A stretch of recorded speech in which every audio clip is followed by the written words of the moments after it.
हमारी पॉपुलेशन कितनी है? 130 करोड़। उसमें से सिर्फ 60 करोड़ एक्टिव स्मार्टफोन यूजर हैं। आधे से भी कम।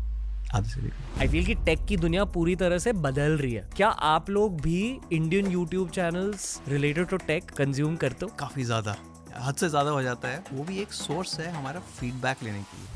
MKBHD ने हाल ही में एक ह्यूमेन नाम की कंपनी का एक प्रोडक्ट रिव्यू किया था और उन्होंने कहा कि इससे घटिया प्रोडक्ट मैंने लाइफ में नहीं देखा और वो कंपनी बैंकरप्ट होने को आई है। तो एज अ टेक कंपनी आप लोगों को थोड़ा वो डर महसूस होता है टेक यूट्यूबर्स से? डर ये लगा रहता है हमें कि हमने अगर अच्छा प्रोडक्ट नहीं बनाया तो क्या होगा। ये ऐसे चार्जिंग के वक्त फोन्स फटते क्यों हैं? ह्यूमन नेचर है, राइट। मैंने 10,000 का फ़ोन तो ले लिया, अब मैं यार रोड साइड से जाके ना 50 रुपये की केबल ले आता हूँ, तो उसमें आग लगेगी। EV सेक्शन को थोड़ा ब्रेक डाउन करते हैं। यही है फ्यूचर ऑफ कार्स? नहीं। कितने सालों के लिए चलेगी एक EV? बोलते हैं कि 7 साल में बैटरी रिप्लेस करके then it's as good as new. कितनी महंगी होती है बैटरी? फ्लाइंग कार्स की बातें होती है। फ्लाइंग कार्स तो आई don't think it make sense. हम लोग रोड पे इतना गंदा चलाते हैं, अगर उन्हें हवा पे चढ़ा देंगे तो क्या करेंगे पता नहीं। 2024 में फ़ोन खरीदते वक्त क्या सोचना चाहिए?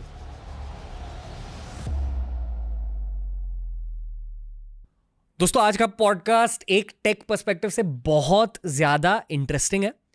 हर कोई आज के ज़माने में एप्पल फ़ोन्स नहीं यूज़ करता और कहा जाता है कि एप्पल टेक वर्ल्ड का लीडर है बहुत सारी चीज़ों में, पर बहुत सारी दूसरी कंपनीज है वर्ल्ड की जो उस मुकाम तक पहुंचना चाहते हैं।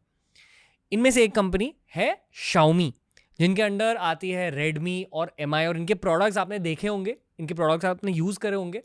ये कंपनी अपने प्रोडक्ट्स के लिए जानी जाती है, तो हमने सोचा कि Xiaomi के जो प्रोडक्ट हेड है, जो मार्केटिंग भी हेड करते हैं, उन्हें बिठाकर टेक वर्ल्ड की असलियत के बारे में पूछें।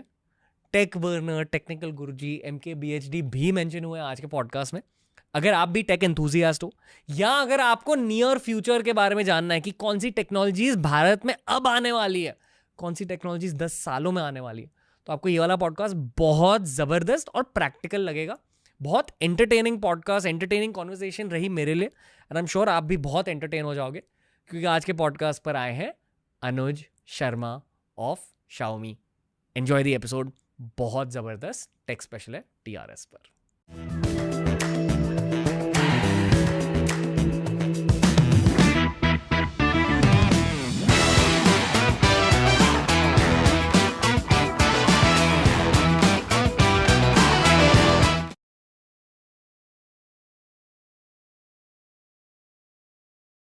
अनुज शर्मा का स्वागत है TRS में। कैसे हो अनुज भाई? All good. अच्छा लग रहा है? काफ़ी अच्छा लग रहा है। आपका ये पॉडकास्ट डेब्यू है? हाँ। ओके। ये हमारा एक टेक स्पेशल पॉडकास्ट है। ऑडियंस ने बहुत वक्त से एक टेक स्पेशल मांगा है। आई फील कि टेक की दुनिया पूरी तरह से बदल रही है 2024 में, पर द कांस्टेंट 2010 से शायद कांस्टेंट मोबाइल फ़ोन्स रहे हैं। पर आई फील कि जिस नज़रिए से हम एज कंज्यूमर्स मोबाइल फ़ोन्स देखते हैं, वो कंपनी के CXOs, कंपनी के MDs, फाउंडर्स उस नज़रिए से मोबाइल फ़ोन्स नहीं देखते। आप थोड़े से फ्यूचर में भी जीते हो। You guys always living a little bit ahead. तो पहले तो आपका स्वागत है TRS में। Thank you so much. बहुत मज़ेदार कॉन्वर्सेशन होगी आज की। मेरा पहला सवाल ये है, क्योंकि मैं सारे यूट्यूब सवाल लेके आया हूँ। ठीक है। क्या आप लोग भी Indian YouTube channels related to tech consume करते हो? काफ़ी ज़्यादा, हद से ज़्यादा हो जाता है, बट वो भी एक सोर्स है हमारा फीडबैक लेने के लिए। एक तो साइड है कि आप कंज्यूमर से डायरेक्टली बात करो, एक है कि you have panel discussions, research group set कर लो, एंड तीसरा अभी टेक में करीब 50-100-200 लोग होंगे जो फ़ोन को अनबॉक्स से लेकर रिव्यू करते हैं, कैमरे के बारे में करते हैं। तो ऑल ऑफ दैट एक अच्छा फीडबैक मैकेनिज्म हो जाता है for us to take back, saying कि लोगों को ये पसंद आ रहा है, ये पसंद नहीं आ रहा है। तो ये जो शब्द है इन्फ्लुएंसर्स, कंटेंट क्रिएटर्स ना नाराज़ हो जाते हैं इस शब्द से। ये डिबेट मैं नहीं समझता, पर मेरे ख्याल से जब हम टेक कंटेंट क्रिएटर्स की बात कर रहे हैं, आई ट्रूली फील कि वो पब्लिक ओपिनियन को इन्फ्लुएंस करते हैं। क्योंकि मैं भी अगर खुद कोई टेक प्रोडक्ट खरीद रहा हूँ, पहले मैं यूट्यूब चैनल खोलूँगा। हर कोई MKBHD खोलता है, हाँ। और उसके बाद आप सारे इंडियन चैनल्स खोलते हो। आप भी एज अ कंज्यूमर यही करते हो? शुरू से एक्चुअली, पहले जब यूट्यूब से पहले भी यहाँ पे डिजिट हुआ करती थी, फिर टेक 2 मैगजीन्स, तो वो वाली मैगजीन चिप मैगजीन, तो पहले वहाँ से इन्फॉर्मेशन आती थी. अब आई थिंक थोड़ा आसान हो गया है because you know you can get ये सारी information while having lunch I guess. But it is important. तो and not just as a company, जब मैं खुद के लिए भी कुछ देख रहा होता हूँ ना, अगर 2000 की भी चीज़ हो तो उसके लिए भी मैं 10 वीडियो तो देखूंगा ही देखूंगा, राइट. बिकॉज इंडियन मेंटालिटी ये है कि हमें वर्ड ऑफ माउथ चाहिए, हमें लोगों की बात कि उसको अच्छा लगा नहीं लगा, उसको अच्छा लगा नहीं लगा, और जब 10 लोगों का वैलिडेशन मिलता है तब हम बोलते हैं कि ठीक है मैं रिस्क ले सकता हूँ. ओके, Xiaomi के 10 साल खत्म हो चुके हैं. इन 10 सालों में कब पता चला कि इंडियन यूट्यूबर्स का इतना बड़ा रोल है? शुरू से था, पहले से ही? पहले से था. तो जब 10 साल पहले कंपनी शुरू हुई थी, एसेंशली स्टार्टअप, राइट. इतने पैसे तो थे नहीं कि अब आप टीवी एडवर्टाइजिंग कर सकते हो, इतने पैसे नहीं थे कि अब न्यूज़पेपर में डाल दिया. तो सारा जो वो था डिपेंडेंस थी, वो थी कि जो लोग रिव्यू करते हैं, जिन लोगों को टेक समझ आती है, वो आगे जाके एजुकेट कर पाएंगे कंज्यूमर्स को. तो शुरू से ही हमारी डिपेंडेंस वही थी कि जितने भी लोग हैं वो हमारी बात सुने, समझें, अगर एग्री करते हैं तो आगे जाके वो एजुकेट कर पाएँ. ओके, MKBHD ने हाल ही में एक ह्यूमेन नाम की कंपनी का एक प्रोडक्ट रिव्यू किया था. आई थिंक वो एक तरह का बैंड, वो पेन है, छोटा AI एक पेन टाइप की. हाँ, मतलब यहाँ डालते हैं. और उन्होंने वीडियो के शुरुआत में ही कहा कि इससे घटिया प्रोडक्ट मैंने लाइफ में नहीं देखा, और वो कंपनी बैंकरप्ट होने को आई है. तो एज अ टेक कंपनी आप लोगों को थोड़ा वो डर महसूस होता है टेक यूट्यूबर से? आई एम अज्यूमिंग कि उस डर को आप हैंडल कर पाते हो प्रोडक्ट डेवलपमेंट के थ्रू. I am assuming. तो आई वोंट से कि टेक यूट्यूबर से डर लगता है. डर ये लगा रहता है हमें कि हमने अगर अच्छा प्रोडक्ट नहीं बनाया तो क्या होगा. बिकॉज जो प्रोडक्ट है, जो प्रोडक्ट की क्वालिटी है, जो फीचर्स हैं, वही रिफ्लेक्ट करेगा, राइट. कोई अपने रूट से हट के आपके प्रोडक्ट के बारे में कुछ बुरा बोलना नहीं चाहेगा. एंड स्पेशली अगर कोई बहुत इनोवेटिव प्रोडक्ट हो, तो हम सब टेक एंथुजियास्ट हैं, वो निकल आता है अंदर से कि ठीक है, अगर ये सब ठीक भी नहीं है तो ये तो अच्छा है काफ़ी. तो अगर अच्छा प्रोडक्ट हो स्पेशली इन टेक, तो वो मोस्टली कॉन्फिडेंस आ जाता है हमें. ये फ़ोन के रिलीज से पहले वही फ़ोन रेडी टू यूज़ आपके हाथों में कब आता है? अराउंड 3 to 4 months पहले. Ready to use? Ready to use मतलब उसमें प्रॉब्लम्स होंगी, जैसे अगर सॉफ्टवेयर अभी भी फाइनल नहीं है तो हम वो सॉफ्टवेयर टेस्ट करके फीडबैक देंगे, राइट. एंड काफ़ी सारे ग्रुप्स में मैं भी हूँ जहाँ पे मुझे एक्टिव फीडबैक देना पड़ता है ऑन अ डेली बेसिस कि ये ठीक चल रहा है, ये ठीक नहीं चल रहा है. एज अ यूज़र आप यूज़ एज करते हो? यूज़र ये आपके जॉब का एक रोल है? Kind of. बट हमारी कंपनी, जो कंपनी है basically is held together with the passion. तो सारे लोग जो है ना वो काफ़ी पैशनेट रहते हैं अबाउट अ न्यू प्रोडक्ट.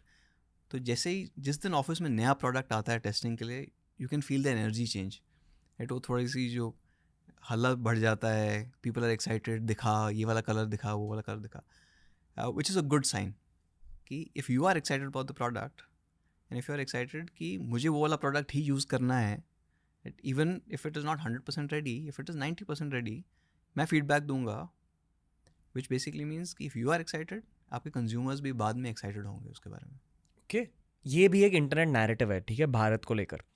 तो मैं एक कैजुअल फ़ैन हूँ टेक का, बहुत सारे सीरियस फैंस हैं भारतीय टेक के, स्पेशली भारत में जो फ़ोन पॉपुलर हो जाते हैं. बहुत सारे लोग ये मानते हैं कि एक ज़माने में जब हर साल फ़ोन्स अपग्रेड होते थे तो बहुत सारे नए फीचर्स आते थे. आजकल वही फीचर्स को इम्प्रूव किया जा रहा है, पर ऐसे फाड़ू वाले नए फीचर्स, न्यू एडिशंस नहीं आ रहे इतने. ये सारे जो सीरियस टेक नर्ड्स हैं उनकी कंप्लेंट है. आई थिंक जो कैजुअल फैंस हैं मेरे जैसे, वो बस ऑब्जर्व करें कि ठीक है टेक वर्ल्ड में बदल रहा क्या. एंड ऑनेस्टली एक कैजुअल फैन होने के नाते I am looking for to virtual reality, gaming in tech वगैरह वगैरह. तो आप इन दोनों सब्जेक्ट्स को आंसर करो, पहले टेक नर्ड्स के लिए और दूसरा कैजुअल फैंस के लिए. As a tech nerd myself, मुझे लगता है कि मोमेंटम चेंज नहीं हुआ है, ठीक है. तो पहले क्या होता है, अगर मैं 10 साल पहले जाऊँ, राइट, जो अगर आप जैसे आप 100 पे थे एंड अब 110 हुआ है, you are seeing a 10% increase. अब 110 से 120 हुआ है, that percentage has gone down. Hmm. Now if you are at 300 और 300 में 10 इंक्रीज हो रहा है, from percentage perspective it becomes 3%. Hmm. तो हमें लगता नहीं है कितना है, but the changes are there, but just the value of change और द परसेंटेज ऑफ चेंज थोड़ा कम हो गया है. मतलब आप कह रहे हो कि 120 रन बना दिए बैट्समैन ने, अभी अगर चौके छक्के भी मारे तो is adding 4 run, adding 6 run. Correct. और 120 रन के सामने चौके छक्के ज्यादा बड़ी बात नहीं है. हाँ, मतलब अगर आपका स्कोर जैसे वनडे में अगर 400 हो गया है, 400 है या 434 है, ज़्यादा डिफरेंस थोड़ी पता चलेगा. 400 क्रॉस हो गया. So and that is also a good sign. अगर मैं पहले जाऊँ 80s 90s में, आप अगर हाईवे पे जाते थे, कितनी सारी गाड़ियाँ साइड पे ख़राब रहती थी. Now that ways cars have also become much better, like they have become mature. ऐसा नहीं है कि cars are not improving, like safety features have come in, but speed might have not have gone up. पहले भी मैं 100 की speed लगाता था, अभी मैं 100 की स्पीड पे चलाता हूँ car, but safety features, comfort, वो सब बढ़ गया है. So when you are using a phone, you realise कि अभी बहुत मेच्योर फ़ोन हो गया है, स्टेबल हो गया है, विच मीन्स कि आप you not focused on the phone. Phone तो टूल है, you are more focused on what you are doing with that phone. That is part one. Second one, gaming, 100% agree with you. There is so much potential. Like I still can't understand कि 20 साल पहले we used to have such good games on PCs. आज के phones में you have more power than PCs. Right? उस time RAM used to be 1 GB RAM, 2 GB RAM. अभी phones में 12 GB RAM आ रहे हैं. So your performance, your processors have become so strong. Screens are much better. We've not been able to port those games. मतलब वो games जो PC में थी, the game developers have not worked on getting it for mobiles. Okay. तो जब तक वो mobile पे लाएंगे, मतलब आई थिंक एक दो लोगों ने किया था and which worked really really well. 2017-18 में PUBG आया था. PUBG used to be a PC game that was launched just in 2016. Was doing really well and उन्होंने सोचा कि फ़ोन पे भी करते हैं, and that was a super hit. I think for 2017, 18, 19 तो सब लोग जिससे आप मिलते थे, हर जो हम कंज्यूमर मीट करते थे, सब बोलते थे कि PUBG खेल के दिखा दो उस पर. So that was there. But on the VR side मुझे नहीं लगता वो चलेगा कभी भी. अभी जैसा है वो नहीं चल पाएगा. मतलब अच्छा, जो VR की जो टेक्नोलॉजी. VR की टेक्नोलॉजी है, आपने ट्राई किया हाँ, कितनी बार? ऑक्यूलस ट्राई किया मेरे ख्याल से. कितनी बार ट्राई किया? 2 बार. खरीदा है या ट्राई किया? मेरे एक ऑफिस में पड़ा हुआ है. मज़ा आता है, अच्छा लगता है, काफ़ी हेडी है, पर सर दर्द होने लगता है 30 मिनट में. एग्जैक्टली. तो अगर आप यूज़ नहीं कर सकते हैं एक्सटेंडेड पीरियड के लिए और इट कट्स यू ऑफ, आपको कुछ और दिखाई नहीं दे रहा है, right, that is very unnerving for people as such. Right, उससे better actually would be AR glasses, augmented reality, कि you are seeing information but you also seeing the real world. तो दैट सेंस कि आप कहाँ पे हैं, क्या कर रहे हैं, that is very important for a human being. Dragon ball Z देखा आपने कभी? नहीं. DBZ. अच्छा, ये हाँ. वाला. तो उसमें AR ग्लासेस है कि किसी को देखकर उनका पावर लेवल दिख जाता है. That is required, which is I think जहाँ पे अपना AI will also help a lot in the coming years. Okay, ठीक है. फ्यूचर को लेकर एक अलग सेक्शन ही होगी. मैं अभी सोच रहा हूँ कि आपसे क्या पूछूं, क्योंकि बहुत सारे सवाल है. ठीक है. पहले तो 2024 की रियलिटी के बारे में बात करेंगे. तो मान लो जो फ़ोन अगले साल रिलीज़ हो रहा है या उसके बाद वाले साल रिलीज़ हो रहा है, वो अब से ही डेवलपमेंट में है. शुरू हो चुका है उसका. अगले साल वाला या उसके बाद के साल वाला? अगले साल वाला अभी हार्डवेयर प्रोटोटाइपिंग पे, उसके अगले साल वाला कॉन्सेप्ट स्टेज पे. कॉन्सेप्ट स्टेज में होता क्या है? कॉन्सेप्ट स्टेज पे आपका वो बेसिक बनता है कि इस प्रोडक्ट में क्या क्या होना चाहिए, उसको क्या प्रॉब्लम सॉल्व करनी है प्रोडक्ट को, एंड क्या पॉसिबिलिटी हो सकती है. उस कॉन्सेप्ट से फिर आप जाओगे, कोई भी खुद अकेले फ़ोन नहीं बना सकता, तो आपको पार्टनर्स चाहिए. जैसे हम कॉलकॉम के पास जाएंगे कि हमें इस टाइप की चीज़ चाहिए, इस टाइप के प्रोसेसर चाहिए, इस टाइप की परफॉर्मेंस चाहिए. फिर हम जैसे अगर सोनी के पास चले गए कि हमें ये वाला कैमरा मॉड्यूल चाहिए. हमारे काफ़ी क्लोज पार्टनर्स हैं लाइका, कैमरा मैन्युफैक्चरर्स, उनके साथ बैठ के विल बी सेइंग कि क्या क्या हो सकता है कैमरा में, कि जूम कितना कर सकते हो या मैक्रो कितना कर सकते हो, तो वो सब थॉट अभी से शुरू हो जाते हैं। मतलब आपके एक्चुअली कंज्यूमर मीटिंग्स भी होते हैं, आप Correct. टेक यूट्यूबर्स को स्टडी करते हो। शाउट आउट टू माय भाई टेक बर्नर, जानते हो टेक बर्नर? Correct. बहुत फार टेक यूट्यूबर है। आई फील कि आप इन सारों को स्टडी करते हो, एक थोड़ा कंज्यूमर फीडबैक मिल जाता है।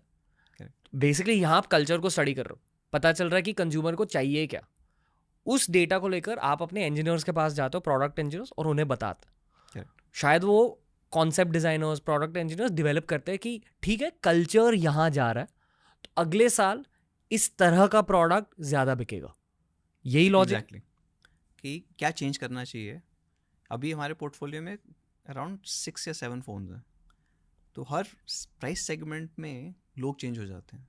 जैसे अगर मैं 30,000 का फ़ोन बेच रहा हूँ या मैं 50,000 का फ़ोन बेच रहा हूँ, the expectations change, the usages changes, उनके ऐप जो हैं वो चेंज हो जाते हैं कि कौन सा ऐप ज़्यादा यूज़ हो रहा है, कौन सा वाह। कम यूज़ हो रहा है। तो उस ऐप के लिए क्या ऑप्टिमाइजेशन चाहिए। अगर कोई सपोज सोशल मीडिया ऐप ज़्यादा यूज़ कर रहा है तो फिर कैमरा सेंट्रिक ज़्यादा होना चाहिए। कोई सेगमेंट ज़्यादा नेटफ्लिक्स देख रहा है, screen audio that becomes more important. वाह, फिर से MKBHD के बारे में बात करना चाहूँगा। ठीक है, वो देवता हैं यूट्यूब टेक के। उन्होंने एक ड्रीम फ़ोन कॉन्सेप्ट के बारे में बताया था। 3 कंपनीज़ के नाम मुझे याद है। मेरे ख्याल से उन्होंने कहा कि एप्पल का प्रोसेसर चाहिए उन्हें, सैमसंग का डिस्प्ले और शाओमी की बैटरी। आप, आई एम श्योर आप लोग खुद ये जानते हो कि ये आपकी एक USP है। 120 वॉट बैटरी जो 9 मिनट में चार्ज होती है। कभी कभी डर लगता है कि भारतीय गर्मी में ये बैटरी फट भी सकती है, ये डर रहता है? नहीं, क्योंकि टेस्टिंग हो चुकी है। टेस्टिंग हो चुकी है, इसकी एक्सटेंसिव टेस्टिंग होती है। ये जैसे गर्मी वाला पार्ट बोल रहे हो ना, इसके लिए एक थर्मल लैब होती है। सो थर्मल लैब में आप एक्सटेंडेड टाइम के लिए 60-70 डिग्री सेल्सियस पे टेस्ट कर रहे हो कि कुछ क्या इफेक्ट हो रहा है चार्जिंग का, डिस्चार्जिंग का। 60-70 डिग्री अवन? हाँ, अवन भी होते हैं एक्चुअली, बड़े बड़े अवन होते हैं। अनफॉर्चुनेटली उसकी इतना ऊपर नहीं जाता कि खाना पक सके, बट फ़ोन पका सकते हो। दूसरे फोन्स डालें, दूसरे कंपनीज के फ़ोन टेस्ट करते हैं। एक बेंचमार्किंग ये भी रहती है कि अगर आपको पता होना चाहिए ना कि बाकी लोग क्या कर पा रहे हैं, तो कभी कभी ऐसा भी होता है कि 60 डिग्रीज पे हमारे फ़ोन में थोड़ा कुछ हो रहा है बट उसके फ़ोन में नहीं हो रहा है, तो वो कैसे हुआ, like what have they done, कि उनकी बेटर कूलिंग है या उन्होंने कुछ ऐसा मैनेज किया है, कैन वी लर्न। तो यूज़ भी करके, क्योंकि काफ़ी चीज़ें हैं ना आपको पेपर में नहीं पता चलेंगी। पेपर पे तो हो सकता है कि दो फ़ोन एक जैसे लग रहे हों, बट आप जब यूज़ करने लगोगे तब पता चलेगा कि थोड़े डिफरेंसेस हैं जो आपके वो स्पेक शीट पे नहीं आ पाए। तो that is also important to experience अपने हाथ से। अगर आपके हाथ में किसी और कंपनी का फ़ोन है, आप अपने इंजीनियर्स को वो फ़ोन देकर पूरे तरह से डीकंस्ट्रक्ट कर सकते हो, सब कुछ पता चल जाता है। मोस्टली वो कौन सी चीज़ है जो नहीं पता चलती? आई थिंक सारे कंपोनेंट्स पता चल जाएंगे आपको। जो ऑप्टिमाइजेशन है, कोई स्पेशल IPs हैं, कोई स्पेशल चिप्स हैं, जैसे अगर हमारी आप चिप ले लेते हो, जो चार्जिंग चिप है फॉर दैट मैटर, जैसे बोलते हैं हम सर्ज, वो अब उसको खोल भी लोगे आप तो अंदर सिलिकॉन दिखेगा, तो यू कांट टेल कि अंदर क्या आर्किटेक्चर है, क्या सिस्टम है, तो वहाँ तक नहीं पहुँच पाओगे, बट मोटा मोटा पता चल जाएगा कि क्या क्या है। Charging chip, I am assuming, मतलब जब फ़ोन झट से चार्ज हो जाता है, जैसे 9 मिनट की चार्जिंग है, वो किसी हिडन टेक्नोलॉजी की वजह से झट से चार्ज हो रहा है। करेक्ट, और वो हिडन टेक्नोलॉजी वो चिप में है। करेक्ट। पर अगर किसी ने उस चिप को खोला तो पता भी नहीं रहेगा नहीं कि पता क्या टेक्नोलॉजी है। जब तक आपको आर्किटेक्चर नहीं पता चलेगा नहीं। जैसे अगर मैं कल क्वालकॉम का या इंटेल का प्रोसेसर खोल भी लूँ, वो इतना कॉम्प्लेक्स है अंदर कि I will not be able to read it कि अंदर क्या है। कोई और चिप मैन्युफैक्चरर या साइंटिस्ट या चिप डिज़ाइनर खोल के भी नहीं पता कर पाएगा। नहीं हो पाएगा, इतने लेयर्स होते हैं उसमें। और यही होती है टेक वर्ल्ड की गेम। करेक्ट। जैसे एप्पल का प्रोसेसर देख लो आप, 2020 में they move to the M series, M1, M2, M3, अभी M4 आ गया जी। वो अपना आर्किटेक्चर भी दिखा देते हैं लॉन्च पे, राइट।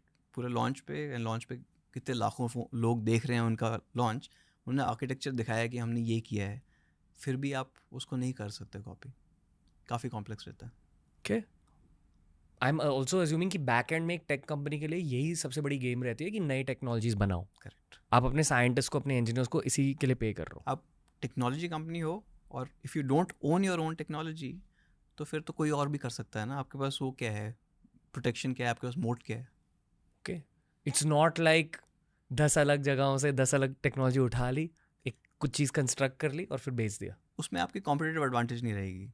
आपने किया है, कोई और भी कर सकता है. पर ये होता है दुनिया में, होता है. छोटे कंपनीज में. जो हमने शुरू किया था, ना पैसे थे ना रिसोर्सेज थे, तो हम भी ये कर रहे थे. बट हमने ये किया कि फ़िलॉसफी चेंज कर दी.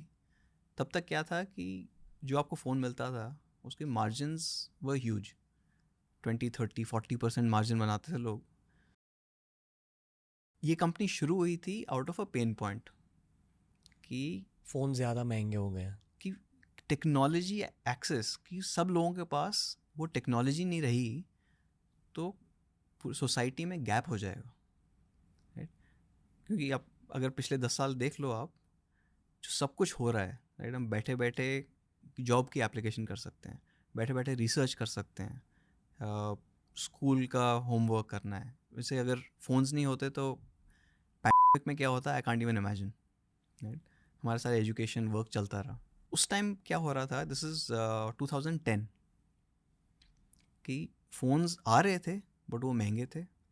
जो नीचे सस्ते वाले फ़ोन्स थे वो इतने लो क्वालिटी थे कि यू कुडंट यूज़ देम. तो हमारा ये आइडिया था कि bring in technology to the masses so that सब इक्वल ग्राउंड में रहे. एंड ओनली देन, जब मासेस के पास वही टेक्नोलॉजी होगी, is when you can bring in a revolution. Only then you can change the society. No technology kept for a small group has helped change nations. Okay, society के बारे में थोड़ा सा बात करते हैं. एप्पल से भी रिलेटेड सवाल है मेरे. ये मैंने हमेशा सोचा है कि बाकी के कंपनीज एप्पल के साथ कैसे compete करते हो, स्ट्रैटेजी क्या रहती है. क्योंकि एटलीस्ट शहरों में ना एप्पल का फ़ोन होना एक स्टेटस सिंबल की तरह है. तो यहाँ आप कैसे compete कर सकते हो, क्योंकि लोगों के अभी दिल में ही वो स्टेटस सिंबल रखा है, ये नहीं मुझे एप्पल का फ़ोन चाहिए. तो how do you convert an Apple user to a non Apple user? हमारा तो सिस्टम यही है कि see, I think one aspect is there जो ब्रांड का ही है. From a brand perspective there are very rock solid brand. I think brand valuation में they come in the top 3, I guess, worldwide. Extremely strong. We can't compete with that. What we can do is कि क्या हम products better बना सकते हैं, क्या हम cameras better बना सकते हैं, क्या हम ओवरऑल एक्सपीरियंस बेटर बना सकते हैं. एंड वो प्रोसेस है. राइट. एप्पल इज़ अभी कितने, almost 40-year company. We are completing 10. तो अभी तो हम बच्चे हैं, काफ़ी ग्रो करना है. वो मेंटालिटी रहती है पर कि एक पॉइंट के बाद एम तो है. एम तो है कि अगले 3 या 5 साल में globally we should be number 1. 10 साल में हम नंबर 3 तक पहुंच हुए हैं. एंड उस 10 साल में इतना चेंज हुआ है. बड़ी बड़ी कंपनियां बिजनेस से निकल गई हैं, किसी ने स्केल डाउन कर लिया है. तो वो फोकस रहा है अभी तक हमारा. अभी अगला पड़ाव तो यही है कि नंबर 1 बन जाए ग्लोबली. ये जो कंपनीज जिनको डी ग्रोथ मिलती है, यानी कि पीछे चले जाते हैं रेस में, एक्चुअली क्या गलत हो रहा है उन कंपनीज में टेक पर्सपेक्टिव से? जो हर कंपनी में होता है. आप कभी इतने सक्सेसफुल हो जाते हो कि आपको लगता है कि अब चेंज करने की ज़रूरत नहीं है. घमंड. करेक्ट. तो और हर कंपनी में ना एक सबसे बड़ी प्रॉब्लम होती है. एंड आई थिंक ये किसी ओपन एआई के सीईओ सैम ऑल्टमैन ने बोला था कि सारी बड़ी कंपनीज में all it takes is 1 no. आप 10 लेवल्स पे जाते हो, इससे पूछोगे कि मैं ये कर सकता हूँ, फिर उससे पूछोगे मैं कर सकता हूँ, एंड किसी एक लेवल पे उसने बोल दिया नो, तो आपका आइडिया बंद हो गया. तो छोटी कंपनी होती है, उसमें आपको एक यस चाहिए होता है. एक यस कहीं से मिल गया कि हाँ करते हैं, तो then you are able to go and change something. Game ही आइडियाज़ की होती है. गेम ही आइडियाज़ की होती है. आपको लगता है कि ये अच्छा है, एंड दैट इज़ वेयर आपके एम्प्लॉयज़ भी आपके यूज़र्स हों. That becomes a strong competitive advantage. आपको वो फील है, वो पैशन है, वो लव है, तो उसी से आपकी एनर्जी आएगी, उसी से आपका चेंज आएगा। और जिस टाइम पे आपके वो internal group, right, internal employees बोलेंगे कि यार ये प्रोडक्ट पसंद नहीं आ रहा है, then you have to take notice कि क्या ख़राब हो रहा है इस पर, and how do you change it. Okay, phone हर कोई यूज़ करता है। मतलब हमारे बिल्डिंग में जितने भी सिक्योरिटी गार्ड्स हैं, हर कोई स्मार्टफोन पर लगा रहता है। और वो कहते हैं कि उनके फैमिलीज भी गांव में हर कोई वहाँ फ़ोन यूज़ कर रहा है। प्लस ऑब्वियसली शहरों में 20 सालों से अब हर कोई फ़ोन यूज़ कर रहा है। करेक्ट। भारत के फ़ोन यूजेज के बारे में क्या पता चला? आई एम श्योर कि सेगमेंटेशन होगी कि शहर के लोग, फिर साउथ बॉम्बे, साउथ दिल्ली के लोग एक टाइप का फ़ोन यूज़ करेंगे। मतलब सिर्फ शहर के सेगमेंटेशन के बारे में बताइए, फिर टीयर 2, टीयर 3, टीयर 4 गाँव के बारे में बताइए। ओवरऑल 10 साल पहले, इवन 5 साल तक देयर वाज अ डिफरेंस। अभी at least metro cities T1, T2 में ज़्यादा डिफरेंस रहा नहीं है। जो सारी इन्फॉर्मेशन है वो यूट्यूब पे अवेलेबल है, ऑनलाइन अवेलेबल है, सबके पास वही एक्सेस है, जिसको चाहिए होता है वो वही चाहिए होता है। So they are able to make the decisions कि मुझे ये वाला फ़ोन चाहिए, ये नहीं चाहिए। मतलब एक्चुअली हर कोई यूट्यूब यूज़ करता है अपने डिसीजन मेकिंग में। मोस्टली यूट्यूब अभी इंडिया का सबसे बड़ा चैनल है, TV channel, information channel, media channel, इस टाइम यही है। वर्सेस अब्रॉड क्या होता है डिसीजन मेकिंग में? Abroad is split. कहीं कहीं तो होता है, जैसे अगर आप सिंगापुर चले जाओ, is mostly still retail, right. वो रिटेल में जाके देखेंगे, हो सकता है कि कहीं और रिसर्च कर ली, यूट्यूब पे भी कर ली, बट फर्स्ट पॉइंट उनका हमेशा मोस्टली रिटेल हो जाता है। मतलब वो दुकान वाले भैया बताएंगे कि ये फ़ोन ले लो, ये मस्त ये है। क्या क्या है। एक्चुअली वहाँ पे इतना पुश नहीं होता, तो वो जाएंगे कि हाँ इतने 10-15 फ़ोन रखे हुए हैं, कौन सा अच्छा लग रहा है, कौन सा नहीं लग रहा है, उसके बाद फिर रिसर्च शुरू करेंगे। बट कहीं ना कहीं रिसर्च में आ जाता है। यहाँ पे क्या होता है कि मैंने फ़ोन देखा भी नहीं है, राइट, अभी लॉन्च हुआ है या होने वाला है, बट मैं उसके बारे में जान सकता हूँ सब कुछ। तो I think that is changed, and उसकी वजह से adoption is gone up, and इसी की वजह से both Flipkart, Amazon became so successful. Flipkart Amazon की भी पिछले 10 साल की ही कहानी है। 2014 में फ्लिपकार्ट का पहला एक्सक्लूसिव फ़ोन आया था। तब आई थिंक वो मोटो जी था उस टाइम पे, फरवरी में। उसके बाद हमने लॉन्च किया था जुलाई में। मोटोरोला का रीलॉन्च था वो। हाँ याद है। ओके। तो वो पहले फेब में था, उसके बाद फिर जुलाई में हमने पहला फ़ोन लॉन्च किया था। एंड उसके बाद उस टाइम ऑनलाइन में सिर्फ 3% लोग खरीदते थे फ़ोन्स। 3% लोग मतलब टोटल जितने, अगर 100 लोग फ़ोन खरीद रहे हैं, Okay. तो ओनली 3% और 3 लोग ऑनलाइन खरीदना चाहते थे। बाकी 97% सब ऑफलाइन जाके दुकान वाले में भैया। खरीदेंगे। अब वो 10 साल में ऑलमोस्ट हाफ हो गया, राइट। एंड हम सब कंफर्टेबल हैं कि फ़ोन खरीद लेंगे, 1 लाख का फ़ोन है वो भी ऑनलाइन खरीद लेंगे। तो that has change in the last 10 years, so that profiling has changed. Now talking कि पूरा यूनिवर्स जो है, अभी भी लोग हैं जिनके पास फ़ोन्स नहीं हैं। तो अभी हमारी पॉपुलेशन कितनी है, 130 करोड़। हाँ, उसमें से सिर्फ 60 करोड़ एक्टिव स्मार्टफोन यूजर्स हैं। 130 करोड़ में से सिर्फ 60 करोड़ 60 करोड़ अप्रॉक्सीमेटली, इधर उधर एग्जैक्टली सारी इन्फॉर्मेशन है नहीं, आधे से भी कम। आधे से भी कम। बाकी का हाफ क्या कर रहा है? सो थोड़े फीचर फ़ोन पे भी हैं अभी भी। मतलब फीचर फोन वो जो कीपैड वाले आते थे पुराने, ओके। मतलब अभी भी ब्रांड्स मिल जाते हैं आपको, 1000 रुपये का फ़ोन, 2000 रुपये का फ़ोन। देखो हमें बैठ के लगता है कि 1000 रुपये तो कुछ नहीं है, मतलब ठीक है, अगर सपोज 20,000 का है, 21,000 का फ़ोन, ज़्यादा डिफरेंस पड़ेगा नहीं। बट काफ़ी सारी जो पॉपुलेशन है उनके लिए 1000 रुपये भी बहुत मायने रखता है। जैसे हम अगर फ़ोन लॉन्च करते हैं, 7,000 का फ़ोन हुआ, उसके बाद एक और फ़ोन लॉन्च किया जो 8 का हुआ या 9 का हुआ, वो पूरी ऑडियंस चेंज हो जाती है, वो 2000 में, 1000 में। तो उनके लिए भी फिर स्टडी करना पड़ता है कि उनको क्या चाहिए। उनको क्या चाहिए रहता है वैसे? उनको एक स्टडी फ़ोन चाहिए। जब अगर फीचर फ़ोन से आ रहे हैं, सबसे बड़ा डर उनका रहता है कि इतनी बड़ी स्क्रीन है टूट जाएगी, या पीछे इतना बड़ा कैमरा लगाया टूट जाएगा, राइट, कि हम फ़ोन रखेंगे टूट जाएगा, इसमें क्या है। तो जैसे गर्मी को टेस्ट करने के लिए आप ओवन में डाल देते हो, इन फोन को आप फेंकते हो दीवार पर। So, हम फेंकेंगे वो थोड़ा अलग हो जाएगा। बट इसकी भी मशीन्स होती हैं ड्रॉप टेस्टिंग की। क्या होता है उसमें? तो बेसिकली सर्टन वेलोसिटी में जो प्रोग्राम्ड होगा वो 1 मीटर से गिरा के बार बार कि कितनी ड्रॉप्स ले सकता है वो। एंड वो सरफेस भी अलग अलग सरफेस होंगी, जैसे एसफॉल्ट टाइप की, जो रोड टाइप की सरफेस हुई, बिकॉज वो अब्रेसिव इतनी होती है कि स्क्रैच तो पड़ेगा ही पड़ेगा, राइट। तो उस पर टेस्टिंग होती है कि लास्ट कर रहा है नहीं कर रहा है, फिर कितना इम्पैक्ट ले सकता है। तो वो सर्टन मतलब अब पिछले 10 साल में थोड़ी गाइडलाइंस बना दी हैं कि इतना तो होना चाहिए ताकि फ़ोन चल जाए। सो अभी भी काफ़ी सारे लोग हैं लाइक आई वाज सेइंग कि जो फीचर फ़ोन पे हैं तो वो स्मार्टफोन्स पे आ सकते हैं।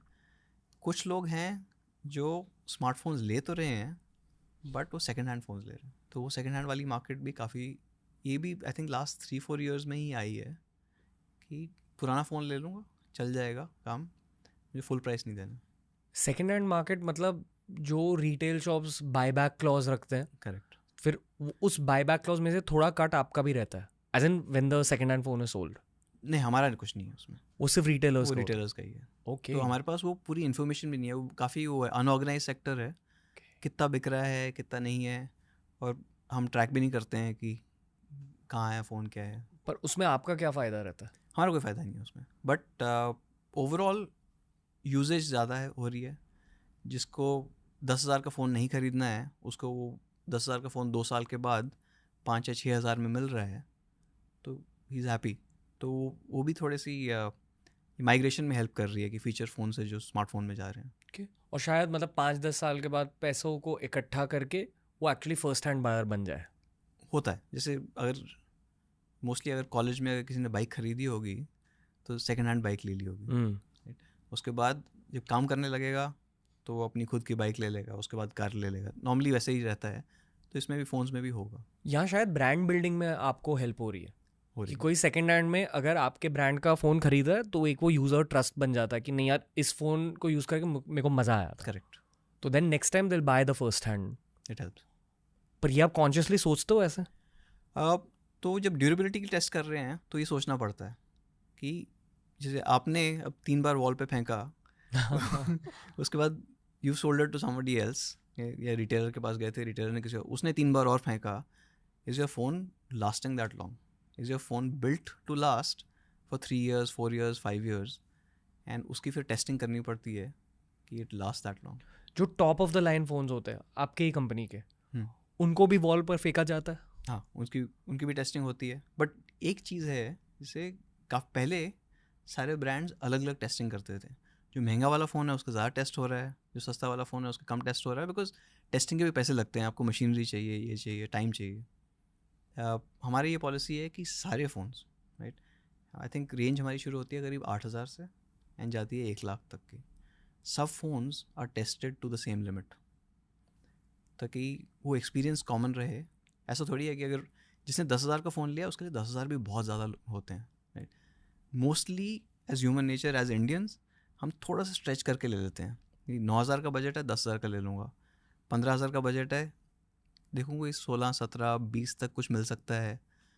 तो एक्सपेक्टेशंस तो हाई रहती हैं, उसमें कुछ ख़राब हो जाए या उसमें अगर उसको कुछ प्रॉब्लम आए तो that reflects badly on the brand, तो वो चांस नहीं ले सकते। ये ऐसे चार्जिंग के वक्त फ़ोन्स फटते क्यों हैं? आप if you give a wrong charge, या मॉइस्चर हो, या आपकी केबल ख़राब हो, या चार्जर ही मतलब गलत हो या फेक हो, तो वहाँ पे it's sending in more current than it can handle.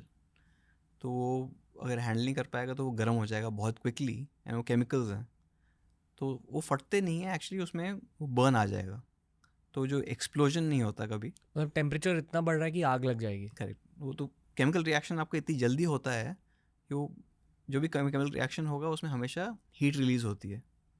जब हीट रिलीज़ होगी तो अगर बहुत ज़्यादा हीट हो जाए तो उसकी जो बैटरी कवरिंग है वो थोड़ी मेल्ट करने लग जाएगी, तो वो उसमें ये दुनिया भर होता है कि भारत की खासियत है? नहीं, हर जगह हो सकता है। अगर आप कहीं भी गलत चार्ज करोगे फॉर अ रेटेड बैटरी, जैसे अगर मैं भी अपना फ़ोन लेके सीधा वॉल के आउटलेट में लगा दूं तो उसमें आग लगेगी। इसलिए ऑफिशियल चार्जर, ऑफिशियल केबल्स काफ़ी इंपॉर्टेंट हो जाती हैं। एंड एक वो रीज़न है मेन कि हमने अभी तक फ़ोन के डब्बे में से चार्जर और केबल नहीं निकाली है। काफ़ी सारे ब्रांड्स ने निकाल दिए हैं, दे आर कंफर्टेबल। हमें लगता है कि अभी भी because people are still adopting, a lot of them are first time users, उनके लिए बहुत रिस्की हो जाएगा क्योंकि ह्यूमन नेचर है, राइट? मैंने 10,000 का फ़ोन तो ले लिया, अब मैं यार रोड साइड से जाके ना 50 रुपये की केबल ले आता हूँ, पैसे बच रहे हैं, केबल बाहर से दिखने में एक जैसी है, बट वो फिर रिस्क हो जाता है। And at the end of it battery में थोड़ा सा वो हो गया, मेल्ट हो गई या कुछ हो गया, तो कि ब्रांड ने ठीक नहीं किया था। प्लस आई एम अज्यूमिंग कि आपकी यूएसपी वो जो फास्ट चार्जिंग की है, हाँ, वो भी नहीं पता चलेगी आपको। वो सिर्फ इफेक्टिव होगी अगर आपने एक्चुअली इसी कंपनी के चार्जिंग मैकेनिज्म को यूज़ किया है तो। करेक्ट। ओके, अगर चार्जिंग अब 9 मिनट की हो गई है उस 120 वॉट फ़ोन में, व्हाट इज़ नेक्स्ट? अगले 5 साल में 1 मिनट में हो जाएगी? होने को तो अभी भी हो सकती है, बट बहुत ज़्यादा करंट डालना पड़ेगा। जैसे ईवी की जो टेक्नोलॉजी है, EV technology is about fast charging, क्योंकि सबसे बड़ी प्रॉब्लम कार्स में ये थी कि घंटों 8-8 घंटे चार्ज कौन करेगा। मुझे जाना है, अगर यहाँ से बॉम्बे से मैं बैंगलोर जा रहा हूँ, बीच में रुक के मैं हर 500 किलोमीटर में 8 घंटे थोड़ी वेट करूँगा। तो ईवी के लिए फ़ास्ट चार्जिंग टेक्नोलॉजी काफ़ी डेवलप हो रही है, बट जितनी फास्ट चार्ज करोगे उतनी हीटिंग होगी। अगेन वो केमिकल रिएक्शन है, फास्ट चार्जिंग में कंट्रोल केमिकल रिएक्शन होता है विद द राइट आईसी वगैरह, जो चिप वगैरह होती है। बट जैसे किसी कार्स में अगर बहुत फास्ट चार्जिंग कर रहे हैं तो साथ में वो कूलेंट भी डालते हैं बैटरी में, ताकि वो ठंडी रहे बैटरी। तो उस टाइप की टेक्नोलॉजी कंज्यूमर लेवल पे आई डोंट थिंक अभी भी पॉसिबल है, क्योंकि कूलेंट के लिए स्पेस चाहिए रहता है। कूलेंट के लिए आपको पंप चाहिए होगा पूरा, वो पंप करेगा अंदर बैटरी के अंदर, फिर वो बैटरी भी बड़ी होनी पड़ेगी क्योंकि उसके अंदर जगह होनी चाहिए ताकि से कूलेंट जा पाए। तो अभी ईवीज़ के लिए तो हो सकता है, और ईवीज़ में भी एक जो फास्ट चार्जिंग पंप्स होंगे वो कमर्शियल पंप्स ही होंगे। फ़ोन्स के लिए थोड़ा रिस्की हो जाएगा करना ये। तो आई थिंक मुझे अभी तक तो पिछले 1-2 साल में कोई मिला नहीं है जो बोलता है कि और फास्ट कर दो चार्जिंग। वो अभी ठीक है, बाकी सारी चीज़ें हैं जो इम्प्रूव होती रहेंगी। मेन फोकस तो आई थिंक सबसे ज़्यादा अभी है कैमरास पे।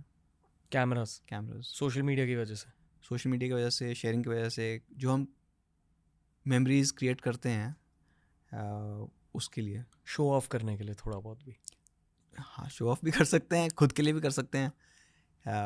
जैसे अगर 10 साल पहले जाओ, आपने फ़ोटोज़ ली होंगी, अपनी गैलरीज में देखोगे, बोलेगे यार ये अगर थोड़ी सी बेटर होती तो कैसा होता। अभी काफ़ी हद तक बेटर हो चुकी है, बट क्या ये DSLR को रिप्लेस कर सकती है? अभी भी नहीं। कभी नहीं करेगी। SLRs रिप्लेस होंगे एटलीस्ट जो लो एंड SLRs हैं जो आपको 20, 30, 50 हज़ार में मिल जाते हैं, उससे बेटर कैमरास कर पाएंगे। अगले 2-3 साल में I think we should get to a point कि आप you can probably shoot with just the phones. अगले 2-3 साल में ही ओके हो जाना चाहिए। अब लोग ऑडियो के बारे में भी सोचते हो, ऑडियो रिकॉर्डिंग फ़ोन्स पे भी, यस। ओके, बट मतलब is it a technology that's improving? अभी तक तो द माइक क्वालिटीज़ वगैरह थोड़ा इम्प्रूव हो रही है। Is it improving to that same level? I don't think so. Okay, mainly video oriented, video and still. Okay, social media के बारे में थोड़ा सा बात करते हैं। सोशल मीडिया का एक बहुत बड़ा aspect according to me camera ही है। मैं भी कैमरे को देख कर ही फ़ोन खरीदता हूँ, क्योंकि this is my bread and butter. पर बहुतों का ब्रेड एंड बटर बन चुका है, और बहुत लोग ट्राई कर रहे हैं कि एक सोशल मीडिया करियर को अपना ब्रेड एंड बटर बनाए। आपने भी यही जाना है इंडिया के बारे में, वर्ल्ड के बारे में, कि ऑलमोस्ट हर कोई कंटेंट क्रिएटर बनने की कोशिश कर रहा है, या बहुत सारे? आई थिंक हम सब कंटेंट क्रिएटर हैं, ऑडियंसेस चेंज होती हैं। योर ऑडियंस अभी काफ़ी बड़ी है, right? My audience might be just my family, okay, right? But उस फैमिली के लिए भी when I am sharing, right, to my parents और to my wife, there is a certain aspect that I want to project, right? There is a certain quality कि मैंने ये capture किया है, अपनी ही मोमेंट हो, but I think we are all creators in our own right. तो वो तो रहता ही है इम्पॉर्टेंट। ओके, क्योंकि आजकल हमने एडिटिंग स्टार्ट करी है फ़ोन पर। इंस्टाग्राम का खुद का एक एडिटिंग सॉफ्टवेयर है, जो अगर आपने एक्चुअली यूज़ किया काफ़ी अच्छा है, they made it very well. Phone की बैटरी झट से ख़त्म हो जाती है पर उस एडिटर को यूज़ करते हुए।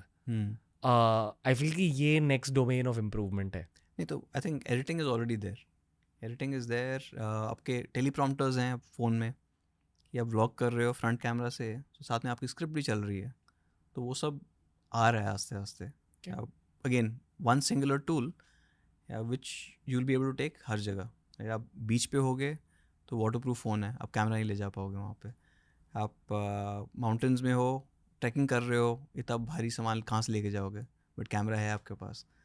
तो एक सिंगुलर डिवाइस जो सब कुछ कर सकता है इज़ वेरी इंपॉर्टेंट. 2020 और 21 में ये वाटरप्रूफ फ़ोन्स का एक ट्रेंड आया था. बड़े बड़े कंपनीज वाटरप्रूफ फ़ोन्स बना रहे थे. हमने खरीदे क्योंकि हमें लगा कि व्लॉगिंग में बहुत काम आएगा. जब हमने एक्चुअली उसे अंडर वाटर लिया तो वीडियो रिकॉर्ड हुआ, पर उसे पानी से निकालने के बाद फ़ोन ख़राब हो गया. और ये उनका मेन यूएसपी था कि आप पानी के अंदर भी ले सकते हो फ़ोन को, पूरी तरह से वाटरप्रूफ है. पर आई डोंट थिंक कि फ़ोन्स एक्चुअली वाटरप्रूफ होते हैं पूरी तरह से. सो वाटर प्रूफिंग के लिए 2-3 चीज़ें की जाती हैं. See all phones are sealed. सारी सीलिंग जो होती है, सीलेंट जो ग्लूज होते हैं, वहाँ पे there is a waterproofing element to it. फिर आपके दूसरी जगह से घुस सकता है पोर्ट से, कि चार्जिंग पोर्ट से घुस गया, स्पीकर पोर्ट से, माइक्स हैं, हर फ़ोन में 3 से 4 माइक्स हैं, वहाँ से घुस गया. तो सारी जहाँ पे होल्स हैं वहाँ से पानी घुस सकता है, तो उसकी भी अलग रबर गैस्केट वगैरह लगता है. कहीं कहीं पे अगर कुछ भी छोटा सा फ्लॉ आ गया, इवन इफ इट इज़ जैसे एक पिन लेवल का, तो वहाँ पे पानी घुस सकता है. But that is a quality issue, should not be happening unless you really try. ऐसे आई थिंक पिछले हफ्ते हमारी एक टीम गई हुई थी अपनी टीम ये एनुअल टीम ऑफ साइट के लिए. तो उन्होंने 2 घंटे बैठ के हमारा फ़ोन पूल में ऑलमोस्ट वॉलीबॉल की तरह एक दूसरे को पास किया है. वाह. कि मैं शूट करता हूँ यहाँ से, अब तू शूट कर. वो अंदर जा रहा है, बाहर जा रहा है. Luckily the pool was I think 1 metre, but चल गया. तो वो है, but it can also be abused. कि कुछ लोगों को अगर फ़ोन रिप्लेस करना है तो थोड़ा सा एक साइड पिन डाल के आपका बैक कवर थोड़ा सा लिफ्ट कर दो तो ग्लू टूट जाएगी, तो उसके बाद फिर वो वाटर प्रूफ नहीं रहा. मुझे याद है कि जो फ़ोन मैंने यूज़ किया था 2021 में, वो एक हाई एंड फ़ोन था और मैंने बहुत कॉन्फिडेंस के साथ उसको अंडर वाटर लिया था क्योंकि मेन मार्केटिंग वो फ़ोन की वही थी. I don't even remember actually कि कौन सा फ़ोन था. यहाँ तो एक एप्पल था, यहाँ तो सैमसंग था, I am not too sure. उसे राइस बैग में भी डालने की कोशिश करी, उससे नहीं होता, पर कुछ हुआ नहीं.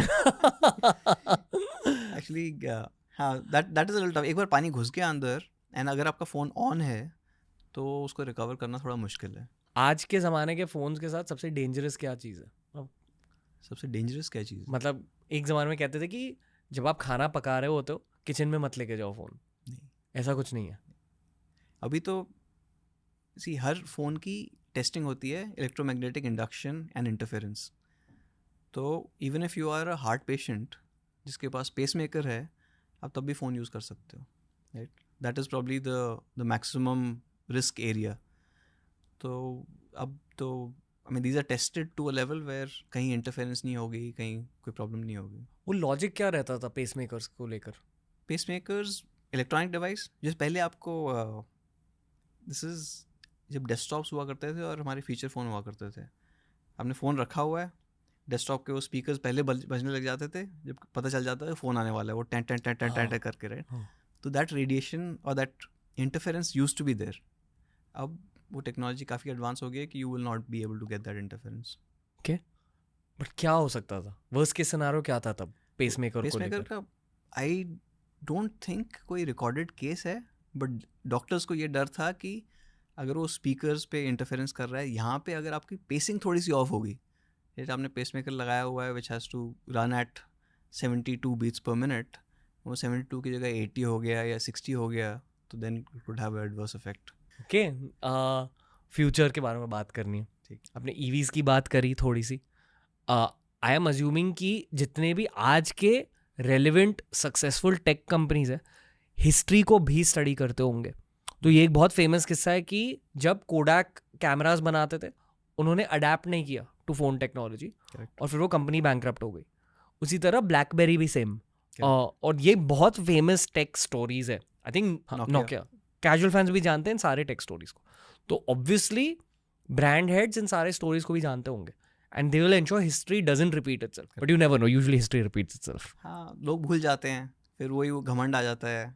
You stop taking decisions, you stop moving fast enough. I am assuming कि phones के बाद भी और भी टेक रेवोल्यूशंस आएंगे अब. एक टेक रेवोल्यूशन चल रहा है in the form of AI. कहते हैं कि वर्चुअल रियलिटी एक ज़माने के बाद शायद एक टेक रेवोल्यूशन बन सकता है. बट एटलीस्ट नाउ 2024 में I feel it's age of EVs. It is. कुछ भारतीय कंपनीज ने भी EVs बनाने की कोशिश करी है, पर बैटरीज फट गई हैं वगैरह वगैरह. EVs का सीन क्या है, और ये कॉन्वर्सेशंस क्या होते हैं? मतलब जो आपने कहा कि आप लोग नंबर 3 तक पहुंचे हो in the phone market. Phone से तो क्या आप पूरे तरह से फोन्स पर ही फोकस्ड हो? नहीं. सोच रहे हो EVs के बारे में? सोच नहीं रहे, हमने की है. Okay. एक्चुअली अगर देखा जाए तो पहले फ़ोन से शुरू किया था. उसके बाद हमने बोला कि फ़ोन के साथ कनेक्टेड तो स्मार्ट होम डिवाइसेस, तो वो वाला बिजनेस शुरू किया था अराउंड 2014-15. फोन से कनेक्टेड स्मार्ट डिवाइसेस. जैसे simple thing, I think one big requirement was there. 2016 में हमने एयर प्यूरीफायर्स लॉन्च किए थे कनेक्टेड. आई थिंक सितंबर अक्टूबर 2016 में लॉन्च किए थे, बिकॉज दिल्ली में काफ़ी ज़्यादा पोल्यूशन का प्रॉब्लम हो रहा था. तो एयर प्यूरीफायर्स लेके आए. फिर वहाँ से अभी हम रोबोट वैक्यूम क्लीनर्स बनाते हैं. जैसे अभी हर रोज़ अराउंड 2 to 30 मेरे घर में मेरा वैक्यूम क्लीनर उठता है, पूरे घर की सफाई करता है, and by the time I am back home वो जाके डॉक होकर वापस चार्ज कर रहा होता है. एंड फिर मैं हफ्ते में एक बार उसको क्लीन करके वो मेरा घर अपने आप साफ़ होता रहता है. तो that connected device story is there, lighting is there, कि आपके लैम्प्स, बल्ब्स, तो होम तो हो गया एक. तो हम बोल रहे हैं पर्सनल डिवाइसेस जैसे फ़ोन्स हैं, टैबलेट्स हैं. होम डिवाइसेस जैसे ये सब जो घर में होगा. The third aspect that we thought कि अब घर पे हो गए हो, आपके साथ हो हमेशा. One part that was missing in the strategy was cars, कि हम कार में क्या कर रहे हैं. पर ये थॉट तब भी थी. ये थॉट शुरू हुआ था 2019 में. इलॉन की वजह से हो सकता है. Elon, Tesla was doing really well. They were changing the world in a way, right? He's been a visionary in that manner. They were changing the world. But Tesla is like Apple. It's not available everywhere, not accessible to everyone. तो 2019 से बात चल रही थी internally, सोच रहे थे कि होना चाहिए नहीं होना चाहिए. पर 2021 में our chairman announced कि हम cars भी बनाएंगे. एंड आई थिंक उस टाइम फैशन था, सब लोग बोल रहे थे कि कार बनाएंगे.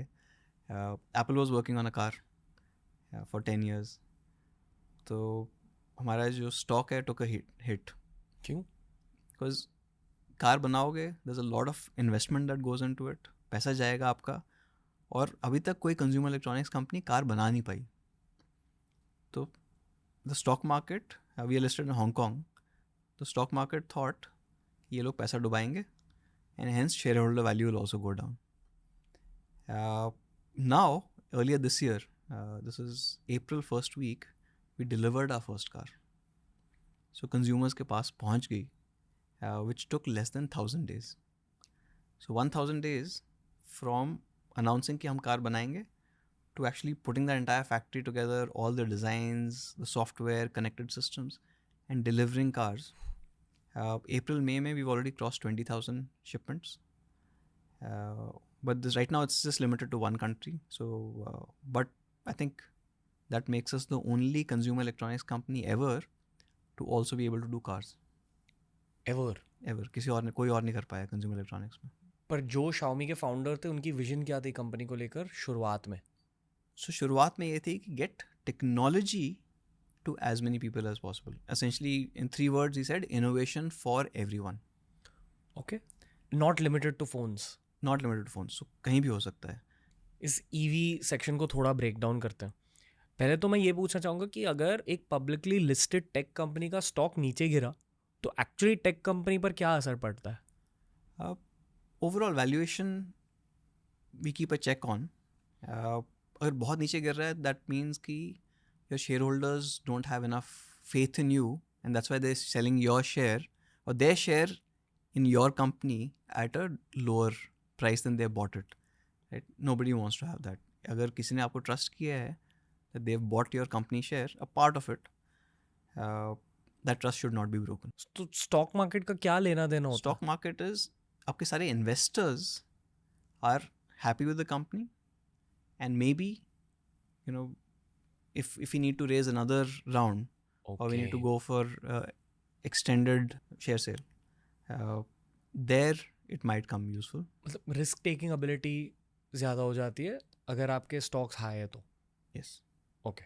अगर आपके स्टॉक्स चल रहे हैं that means the shareholders have value in you, which basically means कि they trust your decisions and they are saying कि ठीक है तुम ठीक काम कर रहे हो, continue doing what you are doing.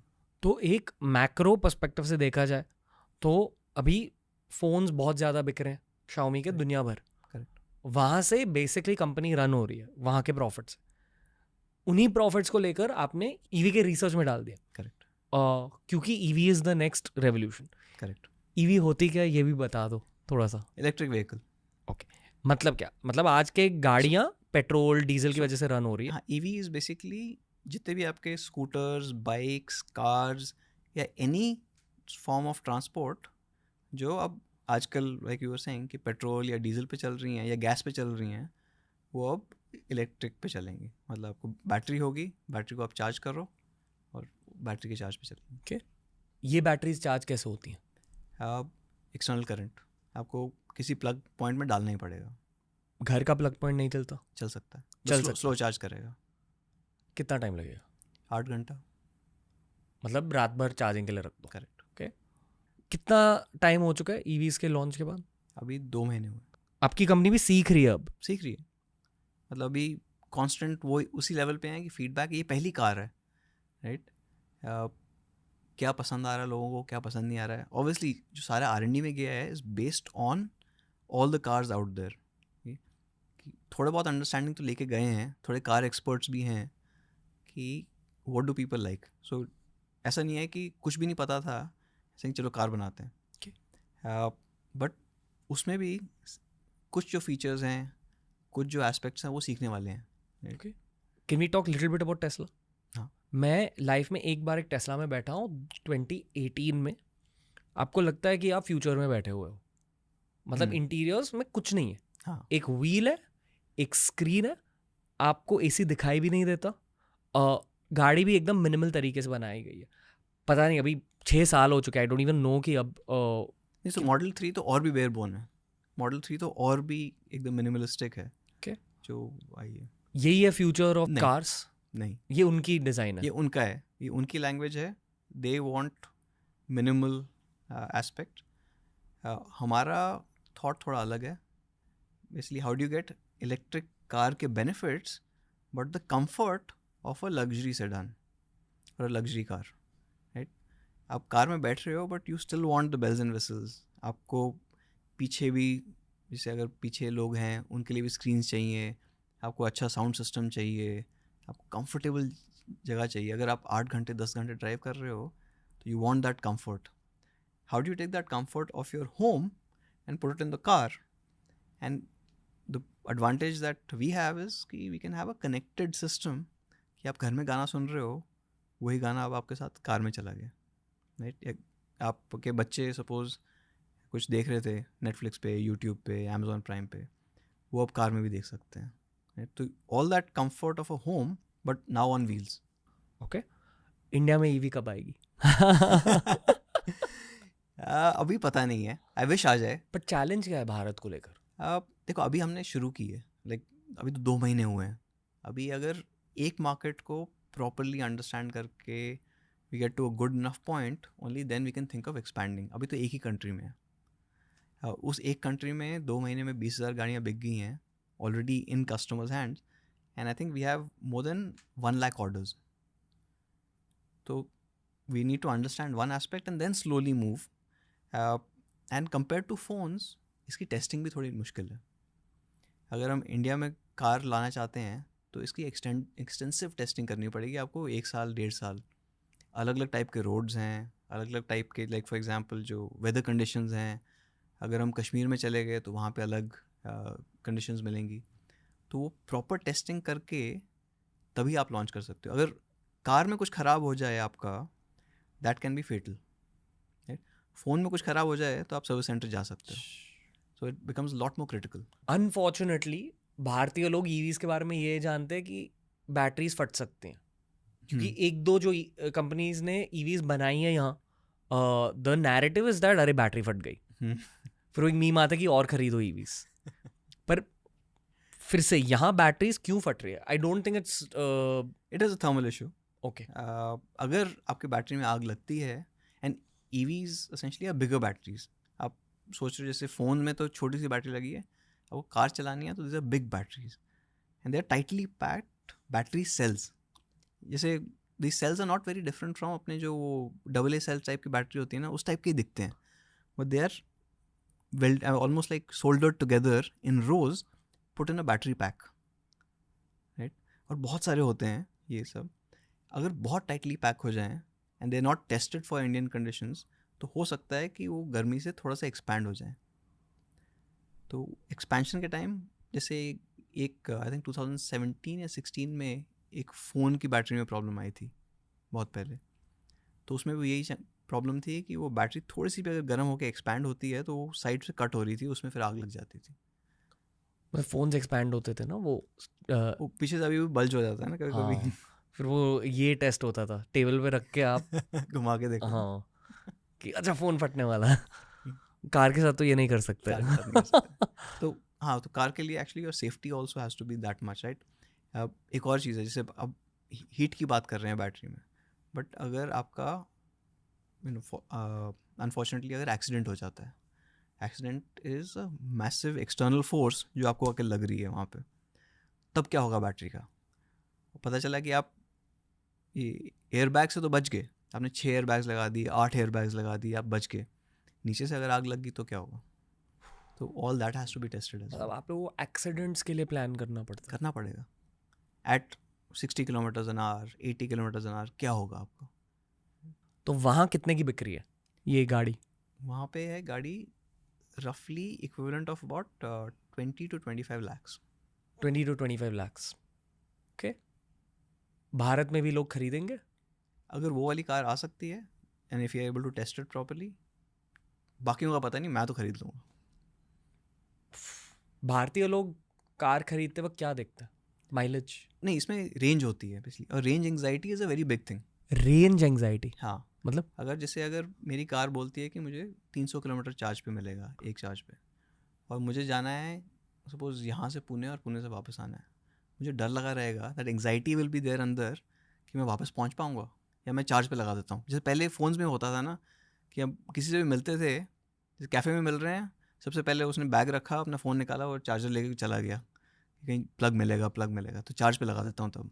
तो that anxiety is even higher on cars. Car की बैटरी अगर बीच में ख़त्म हो गई, अब हाईवे के बीच में चार्ज ख़त्म हो गया तो क्या करोगे? तो गाड़ियों के लिए भी पोर्टेबल चार्जर्स निकलेंगे. चार्जिंग वैन्स मिलती हैं.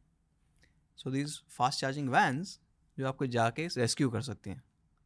उसमें मतलब बड़ी बैटरी होगी, फास्ट डीसी करंट जाएगा, डायरेक्ट करंट जो होता है, लेकिन चार्ज द बैटरी फास्टर ताकि आप पास वाले शहर तक तो पहुंच पाओ. फिर ये सिस्टम भी कंपनीज को ही डेवलप करना पड़ेगा. आप लोग चार्जिंग नेटवर्क वगैरह अभी तो नहीं, अभी तो सोचते हैं अगर करना है तो. मतलब अगर आप ईवीज रिलीज कर रहे हो तो उसके वो सब सोचना पड़ेगा उसका. साथ साथ और भी एसोसिएटेड प्रोडक्ट्स होंगे. Correct. Anything else other than जो आपने कहा फास्ट चार्जिंग व्हीकल्स? तो फास्ट चार्जिंग ओवरऑल सर्विस कि आपका अगर टायर पंचर हो गया या कुछ मैकेनिकल इशू हो गया तो वहाँ पे कैसे करोगे? ये वाली गाड़ियाँ आर ऑल्सो हेवियर, कुछ इतनी सारी बैटरी डालती है, तो ऐसा तो नहीं है कि आप धक्का मार के आराम से ले जाओगे कहीं भी, राइट. और ये भी नहीं है कि लाइक पास वाले गांव से गए, थोड़ा एक पेट्रोल की बॉटल ले आए, डाली और चल पड़ी. तो वो सारे जो सपोर्ट स्ट्रक्चर होता है that is also very complex, तो वो सब भी बनाना पड़ता है. आई नो कि टेस्ला जब लॉन्च हुई थी एक प्रॉब्लम ये था कि जब लोग एक्चुअली चलाने बैठे तब गाड़ी कंट्रोल नहीं हुई बहुतों से, इवन जो एडवांस ड्राइवर्स वो थे. होगा ये क्योंकि क्या कहते हैं एक्सेलरेशन बहुत ज़्यादा. जो इंस्टेंट टॉक है ना, जैसे वही कि इंजन से शाफ्ट से टायर, इसमें सीधा मोटर से टायर पे जा रहा है, तो एक्सेलरेशन इतना सडन होता है कि इवन एक्सपीरियंस्ड आपको पता होता है कि इतना एक्सीलेटर दबाऊंगा, गियर पे डालूंगा, इतनी स्पीड पे जाएगी, तो वो एंटिसिपेट नहीं कर पाते हो, तो काफ़ी कभी स्किड हो जाती है. जैसे लोगों को पेट्रोल और डीजल के खर्चे से डर लगता है, आई एम अज्यूमिंग कि लोगों के बिजली के बिल्स बढ़ेंगे। देखो मोस्टली लोग जो कैलकुलेट अभी भी जो आपके टू व्हीलर्स ले रहे हैं वो लोग कैलकुलेट कर रहे हैं, और इंडिया में आई थिंक हम सब काफ़ी वो इतना दिमाग लगा लेते हैं कि मेरी रनिंग कॉस्ट कितनी होगी। तो बिजली का बिल पर यूनिट और पर kilometre essentially comes down significantly. तो अगर मैं नॉर्मल बाइक यूज़ कर रहा हूँ जिसकी 30-40 की माइलेज है, एंड अभी आई थिंक पेट्रोल 100 का है, right? तो मुझे पर लीटर ₹2.5 लग रहे हैं, और पर किलोमीटर सॉरी। अब पर किलोमीटर मैं अगर इलेक्ट्रिक व्हीकल चार्ज कर रहा हूँ तो हो सकता है कि वो 50 पैसे 60 पैसे तक हो। तो रनिंग कॉस्ट, मैंने एक्चुअली थोड़े कंज्यूमर से बात भी की थी जो बोल रहे थे कि मेरी गाड़ी इतनी चलती है, तो इतने रेंज के लिए या जो दिन में मैं 10 किलोमीटर चलता हूँ 20 किलोमीटर चलता हूँ, तो मुझे अभी ईवी नहीं चाहिए। कोई बोलता है कि मेरा ऑफिस बहुत दूर है, मैं रोज़ 50 किलोमीटर कर रहा हूँ, एक महीने में ये है, 3 साल में मेरी इसकी कॉस्ट तो निकल आएगी। सो आई थिंक इंडियन कंज्यूमर्स काफ़ी स्मार्ट रहते हैं ये सब कैलकुलेट करने में, कहाँ पे बेनिफिट है कहाँ पे नहीं है, और या कहाँ पे वैल्यू है कहाँ पे नहीं है। कितने सालों के लिए चलेगी एक ईवी? पूरी टेक्नोलॉजी इतनी नहीं है, देखो आपको कभी ना कभी तो बैटरी रिप्लेस करनी पड़ेगी। अब वो 7 साल है 10 साल है, वो अब आस्ते आस्ते पता चलेगा। मोस्टली आई थिंक बोलते हैं कि 7 साल में बैटरी रिप्लेस करके then it's as good as new. कितनी महंगी होती है battery? Almost 50-60% of the cost. मतलब अगर 25 लाख की गाड़ी है तो ऑलमोस्ट 12 लाख सिर्फ बैटरी है। मोस्टली ये न्यू रियलिटी ऑफ मैनकाइंड है। हाँ, मैं अज्यूम कि बहुत लोग नई गाड़ी खरीद लेंगे 7 साल के बाद। हो सकता है, ये भी हो सकता है, बट ये भी है कि आस्ते आस्ते battery technology is getting better. तो अभी जो कॉस्ट है 7 साल तक वो बैटरी टेक्नोलॉजी चेंज होके हो सकता है कि उसकी कॉस्ट काफ़ी नीचे आ जाए। आप लोग टेस्ला को बहुत स्टडी कर रहे हो? सारी कंपनीज को, all car companies, traditional car companies से लेकर इलेक्ट्रिक कार कंपनीज, कि वो लोग क्या अच्छा कर रहे हैं क्या गलत कर रहे हैं, ताकि for a small for someone who starting into this space हम वो गलतियां वापस ना करें। तो it's more of learning from mistakes, ensuring कि वो वापस ना हो। छोटी छोटी गलतियां जो होती हैं which can cost a lot, which can spoil कि कस्टमर एक्सपीरियंस पूरा ख़राब हो गया, तो वो चीज़ें ना हो वो करते हैं। मेरी एक फ्रेंड है आस्था शाह, वो हाल ही में सैन फ्रांसिस्को गई थी, उन्होंने एक रील बनाया था ऑफ अ ड्राइवरलेस टैक्सी। हाँ बहुत क्रेजी है। मतलब वो अपने पापा के साथ बैठी और कोई है नहीं, वो ऐसा स्टीयरिंग व्हील खुद से चल रहा है। हाँ, वो स्टीयरिंग व्हील क्यों लगता है मुझे पता नहीं है actually. That's a lost space ना, एक और बंदा बैठ सकता था। हाँ, यहाँ गाड़ी को ऐसे बनाना चाहिए कि लोग एक दूसरे एक को दूसरे को फेस कर फेस रहे कर रहे हैं, बट वो आई थिंक बहुत वो अननर्विंग हो जाएगा, पीछे क्या हैं। चल रहा है। नहीं, पर अमीरों वाली फीलिंग भी आ हाँ जाएगी। वो है। अब specially in place like Bangalore, right, Bangalore में कभी कभी हमारे ऑफिस से एयरपोर्ट आने में 3 घंटे लग जाते हैं। तो 3 घंटे में अगर उस कार में फेसिंग ईच अदर आप एक और मीटिंग कर सकते हो तो काफ़ी प्रोडक्टिव हो जाएगा। ट्रू। हाँ मीटिंग कर लो। हाँ, 4 लोग बैठे हैं, मीटिंग खत्म कर लो उस time, facing each other. Pandemic से पहले ना बहुत ट्रांसपोर्टेशन की बातें होती थी, तभी ईवीज भी नहीं थी। Like it was a very new concept. Correct. अब एक्चुअली प्रैक्टिकल रियलिटी बन गई है, इसलिए वे टॉकिंग अबाउट इट। पर हाइपरलूप की बातें होती थी और फ्लाइंग कार्स की बातें होती थी बहुत ज़्यादा। फ्लाइंग कार्स तो आई don't think it make sense कि हम लोग इंक्लूडिंग माई सेल्फ हम रोड पे इतना गंदा चलाते हैं, अगर हमें हवा पर चढ़ा देंगे तो क्या करेंगे पता नहीं। पर ट्रांसपोर्टेशन ड्रोन्स ये सब होगा। Again drones also will have to be governed, correct. आपको सेट पाथ्स करने पड़ेंगे, सेट एरियाज करने पड़ेंगे, आपकी किस हाइट पे है क्या है। Obviously I am not even going into security side, I am not a security expert, but imagine the chaos। Dam security side, कोई आपके घर में एंटर कर सकता है। हाँ, तो वो तो अलग हो गया, but just the chaos of, if I just look at the number of delivery executives out there, किसी भी रोड पे आप देखोगे, राइट, कोई खाना लेके जा रहा है, कोई आपका पार्सल लेके जा रहा है, इतने सारे लोग हैं। If you all moves to drones, how do you manage that? So that efficient system will have to be governed and set, इसी लेन में इस हाइट पे हमेशा रहेंगे। आई थिंक कहीं recently there was a video in Dubai, they had done this, एक capsule type का है एंड उसमें फिर 4 वो बने हुए हैं rotors, So it's almost like a mini helicopter. Personal helicopter. हाँ, वो ड्रोन टाइप का, बट एट व्हाट स्केल? एक ठीक है, दो ठीक है, बट कितने कर पाओगे वो देखना वाली बात है. Otherwise I mean you can fly over traffic ना, फ्लाई ओवर्स की. टाइम बहुत बचेगा, मतलब पॉजिटिव्स भी है. लॉज बहुत बनाने पड़ेंगे. लॉज बहुत बनाने पड़ेंगे, गवर्न बहुत करना पड़ेगा, and the energy to lift and take someone to a point is very very hard. आपको कितनी बैटरी डाल पाओगे? जितनी बैटरी डालोगे उतनी हैवी हो जाएगी, उतना उठ नहीं पाएगा. अगर आपको इलेक्ट्रिक करना है, विच आई एम अज्यूमिंग वही करना पड़ेगा. प्लस लाइकली सोलर होगा. Solar right now doesn't have the efficiency to be able to charge that quickly. और सोलर की टेक्नोलॉजी डेवलप हो रही है ज़्यादा. हो रही है. So solar is coming up, but right now solar I think the biggest benefit is कि छोटे छोटे गाँव में आपको लाइट पहुँच गई है. अब जितने एक्सपेंस में आप तार खींचते, लाइक 100 किलोमीटर 50 किलोमीटर, उसकी जगह आप सोलर वहाँ पे सेटअप करके, सोलर प्लांट टाइप का छोटा सा एक सेटअप, बैटरी, और सारे 10 घरों में 20 घरों में लाइट आ रही है कम से कम. तो I think that is right now the biggest benefit of solar. Efficiency अभी नहीं है उसकी. अनुज भैया, मैं ये कहना चाहता हूँ कि मज़ा आ रहा है आपके साथ. Thank you so much. मुझे भी काफ़ी हाँ, सोचने को मिल रहा है, ऑल न्यू थिंग्स. ऐसे फ्यूचर वाले कॉन्वर्सेशंस होने चाहिए, वो भी हिंदी में, ताकि भारत जाने की दुनिया में क्या क्या हो रहा है. हाँ, that is a good point. करना चाहिए. कुछ और सवाल है आपके लिए.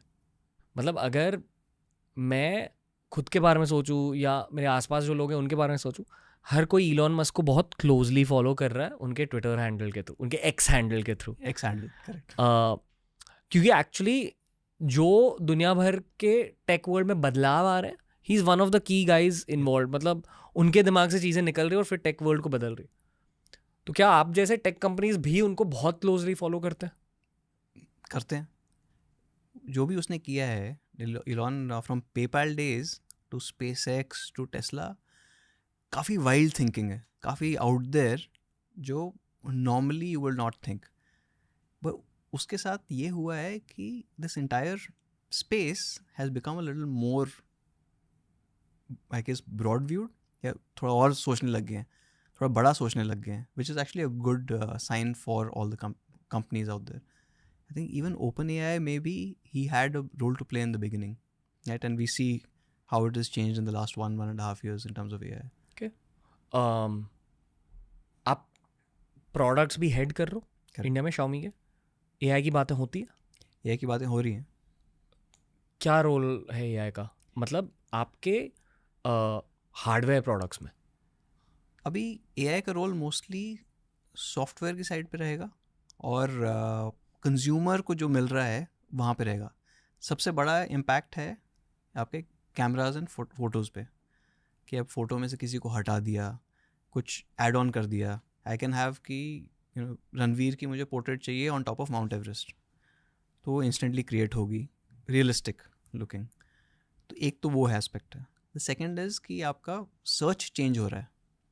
Phone primarily is a internet device, it is a mobile computer. तो आपको इंटरनेट एक्सेस करने के लिए, एंड उसके थ्रू अलग अलग ऐप्स आए हैं, and what you can do on the internet. But internet started off mainly कि आपको सर्च करके मिल जाए कि जो चीज़ है. Your AI is changing the philosophy of search, कि आप जैसे सर्च कर रहे हो, जो पहले करते थे और अब करने लगे हो, बहुत चेंज हो गया. अब आप ह्यूमन लैंग्वेज में क्वेश्चंस पूछ सकते हो. आई डोंट नो अगर आपने OpenAI ट्राई किया है अभी रिसेंटली. आप इंग्लिश में बात कर रहे हो उसके साथ, वो आपको जवाब दे रही है इंग्लिश में, या दे रहा है इंग्लिश में, व्हाटएवर वॉइस यू चूज. आप बीच में बोलते बोलते हिंदी में स्विच हो जाओ, वो भी हिंदी में स्विच हो जाएगी. आप वापस इंग्लिश में क्वेश्चन पूछो, वापस इंग्लिश में चली जाएगी. So that amount of personalisation / intelligence, वो काफ़ी चेंज कर सकता है how you use your phone in the front end. पीछे बहुत पावर है. पीछे मैं जैसे बोल रहा था कि जो फ़ोन के अंदर आपकी चिप जा रहा है, जो प्रोसेसर जा रहा है, उसमें पिछले 10 साल पहले जो आपके लैपटॉप में हुआ करता था, उससे ज़्यादा पावर है अब. तो हार्डवेयर में पावर है, सॉफ्टवेयर में क्या कर सकते हैं, वो काफ़ी डिफाइन करेगा कि आगे क्या चेंज होते हैं. मतलब हार्डवेयर पहले से ही काफ़ी ज़्यादा एडवांस्ड है, काफ़ी पावरफुल, पर AI के आने से आपकी पूरी यूज़र एक्सपीरियंस शायद अभी बदलेगी gradually. That's what I assume. अगले अगेन 3-5 साल में मुझे लगता है कि फंडामेंटली जिसे हम फ़ोन यूज़ करते हैं काफ़ी चेंज हो जाएगा। पता है एक नैरेटिव है कि ऐप यूजेज खत्म हो जाएगा एआई की हो वजह से। सकता है या एआई अभी जो हम देख रहे हैं वो जनरल एआई है, मतलब ओवरऑल सब कुछ बता सकता है, बट कुछ स्पेसिफिक अब जाते हो ना तो उसमें अगर आप स्पेसिफिक में घुस जाओ, जैसे किसी इंडस्ट्री के बारे में पूछने लगो या किसी स्पेसिफिक टास्क में जाओ, तो अभी भी गैप्स हैं। हम ऐप्स क्यों यूज़ करते हैं? हम वही चीज़, जैसे अगर हमें कुछ ऑर्डर करना है अमेज़ॉन से, फ्लिपकार्ट से, स्विगी, जोमेटो से, हम अगर उनकी वेब इंटरफेस होती तो वहाँ से ऑर्डर करते हैं या फिर भी ऐप पे जाते हैं। बिकॉज ऐप पे आपको थोड़ा स्पेशलाइज्ड एक्सपीरियंस मिलता है, टेलर मेड एक्सपीरियंस मिलता है कि आपको जो चाहिए था वो मिल रहा है। तो आई थिंक को एग्जिस्ट करेंगे, एकदम ख़त्म नहीं कर पाएगा। जो डेटा आपको मिलता है about Xiaomi users, specifically Bharat की बात करते हैं, सारे सेगमेंट्स फ़ोन को एक ही तरीके से यूज़ करता है? नहीं। आप कितने सेगमेंट्स में डिवाइड करोगे पूरे भारत को? अब रफली एक तो होता है साइकोग्राफिक्स कि उनकी थॉट प्रोसेस है, तो ऐसे भी लोग हो सकते हैं कि जो 15,000 का फ़ोन लिया है and they have similar usages कि वो भी अगर नेटफ्लिक्स देख रहे हैं उसमें, और जो 50,000 वाला है वो भी नेटफ्लिक्स देख रहा है। तो साइकोग्राफिक्स है, बट वो थोड़ा बहुत मुश्किल हो जाता है।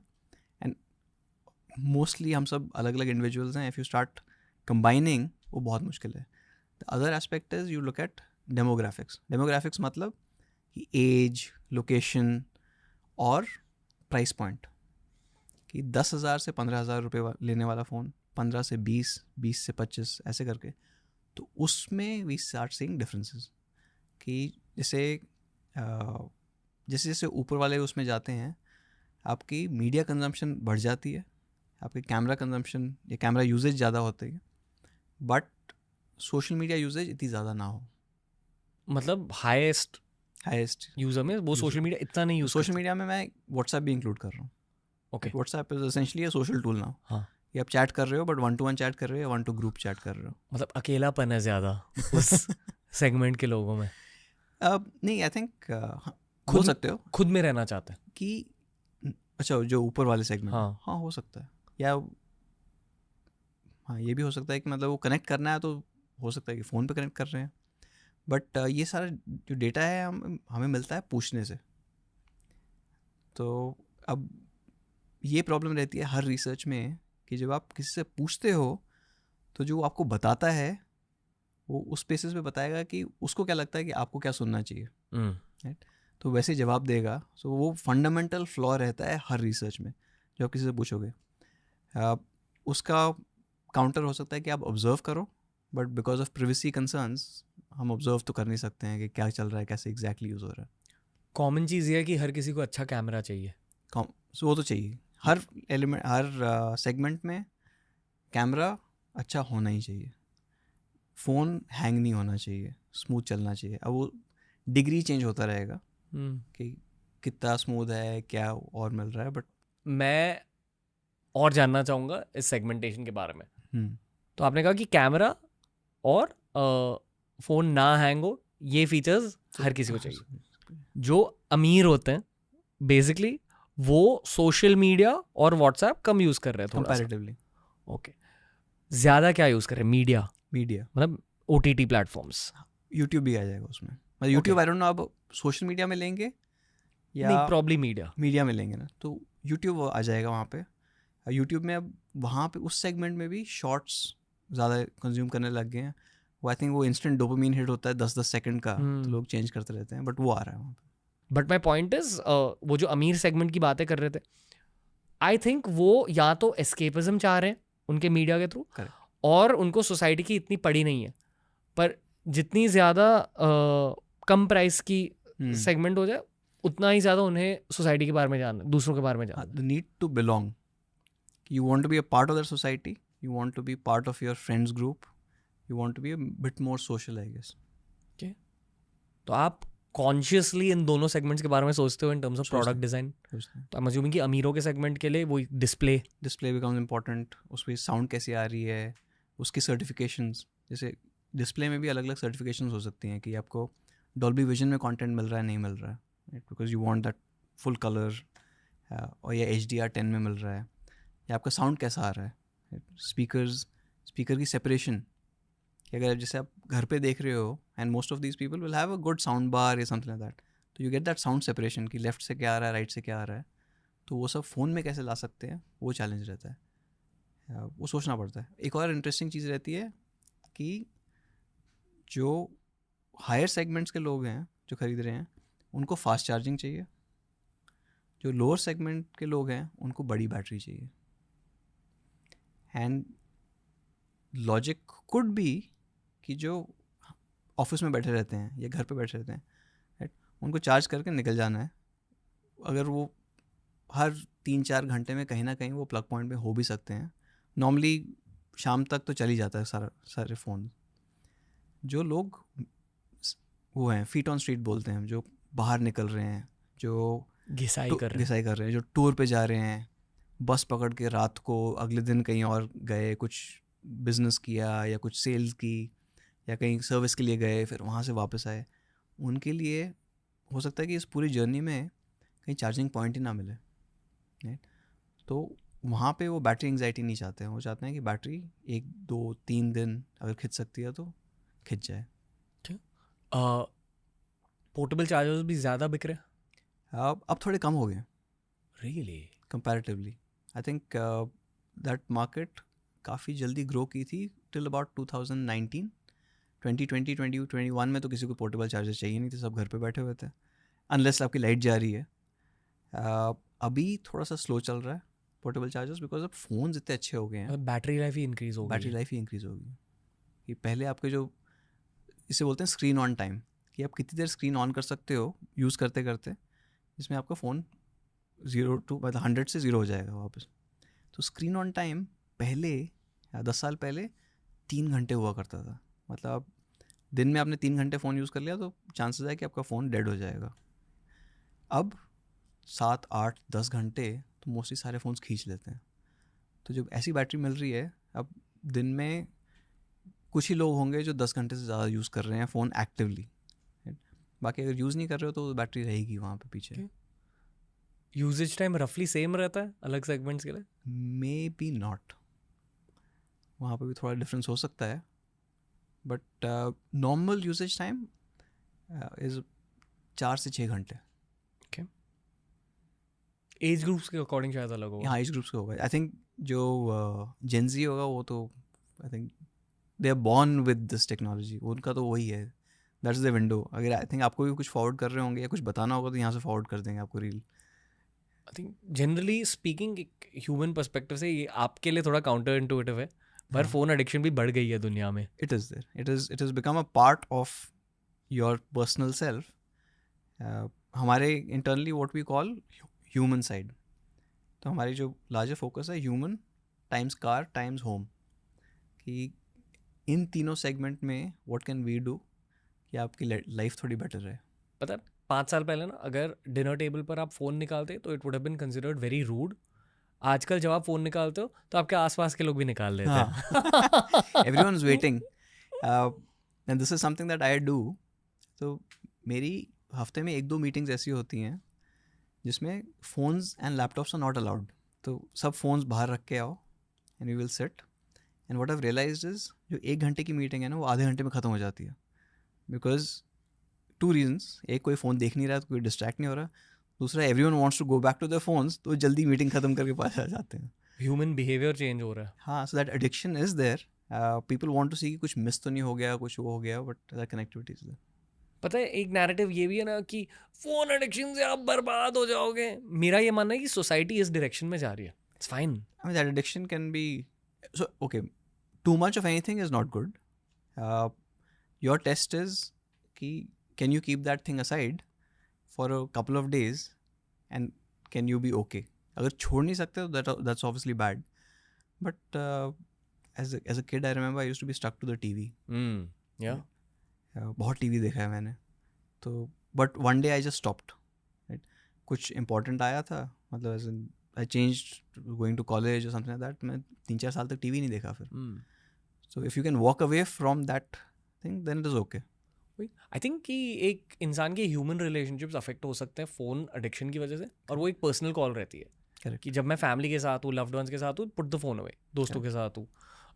और ये पर्सनल कॉल ना बहुत लोग लेंगे, क्योंकि आजकल जो मेंटल हेल्थ खराब हो रही है लोगों की, one of the key ways to help your own mental health is your equation with human beings, Correct. But also physical health, Hmm. Which is why मुझे फिटनेस बैंड्स के बारे में थोड़ा सा बात करना है। ये फिटनेस बैंड्स का कल्चर दुनिया भर में बहुत बढ़ रहा है, क्या भारत में भी बढ़ रहा है? भारत में yes and no.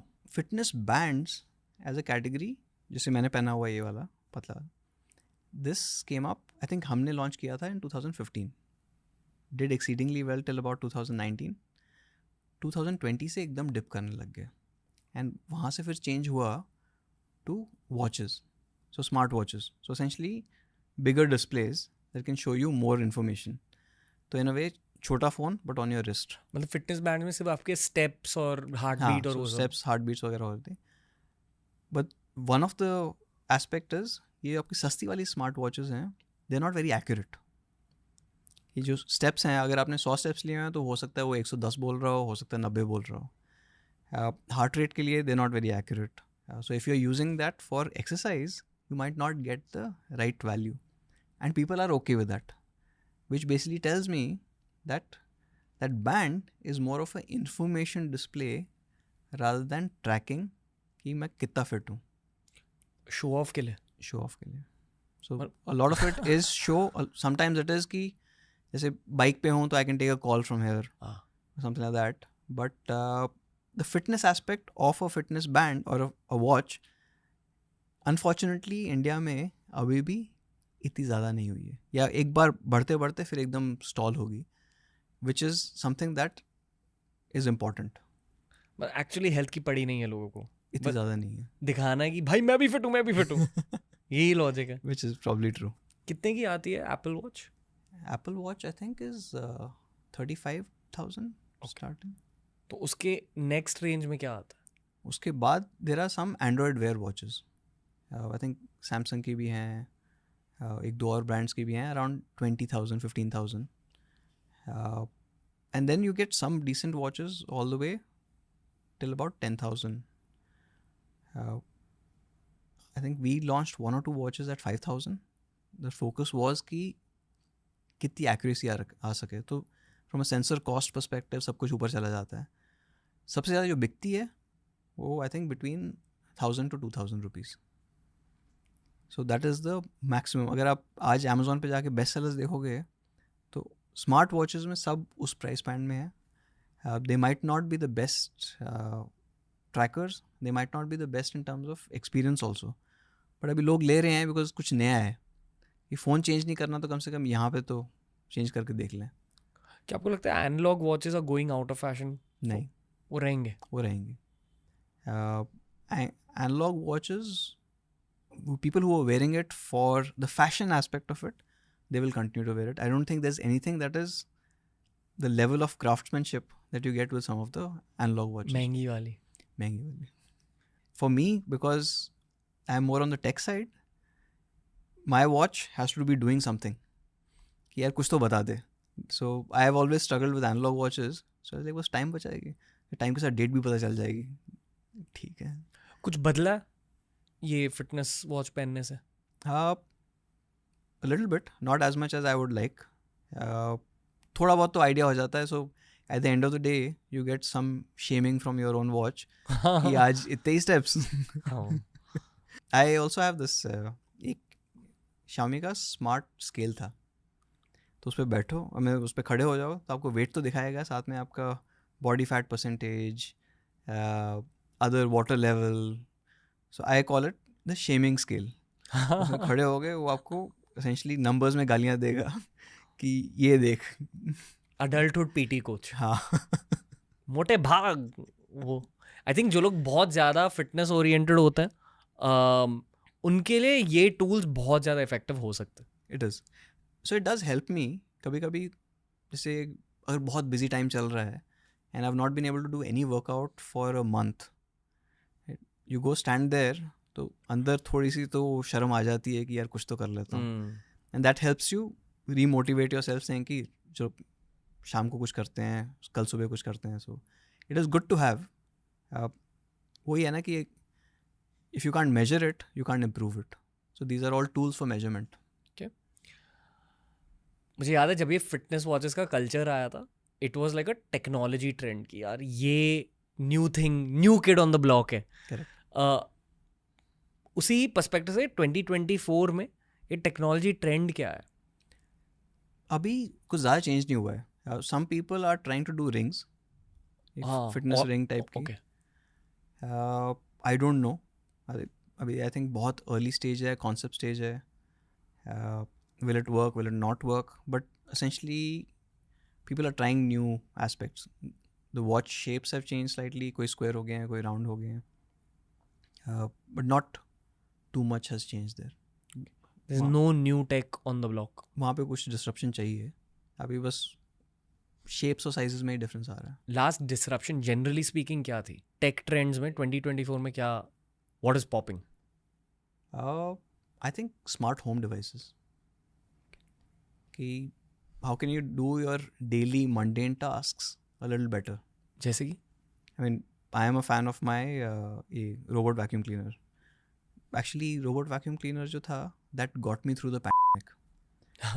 So, जब pandemic शुरू हुआ, I think this was like 23rd, 24th March, right? जब lockdown शुरू हुआ था. So nobody was coming in. House help जो सुबह आती है वो भी बंद हो गई. So I and my wife sat down and we were splitting tasks.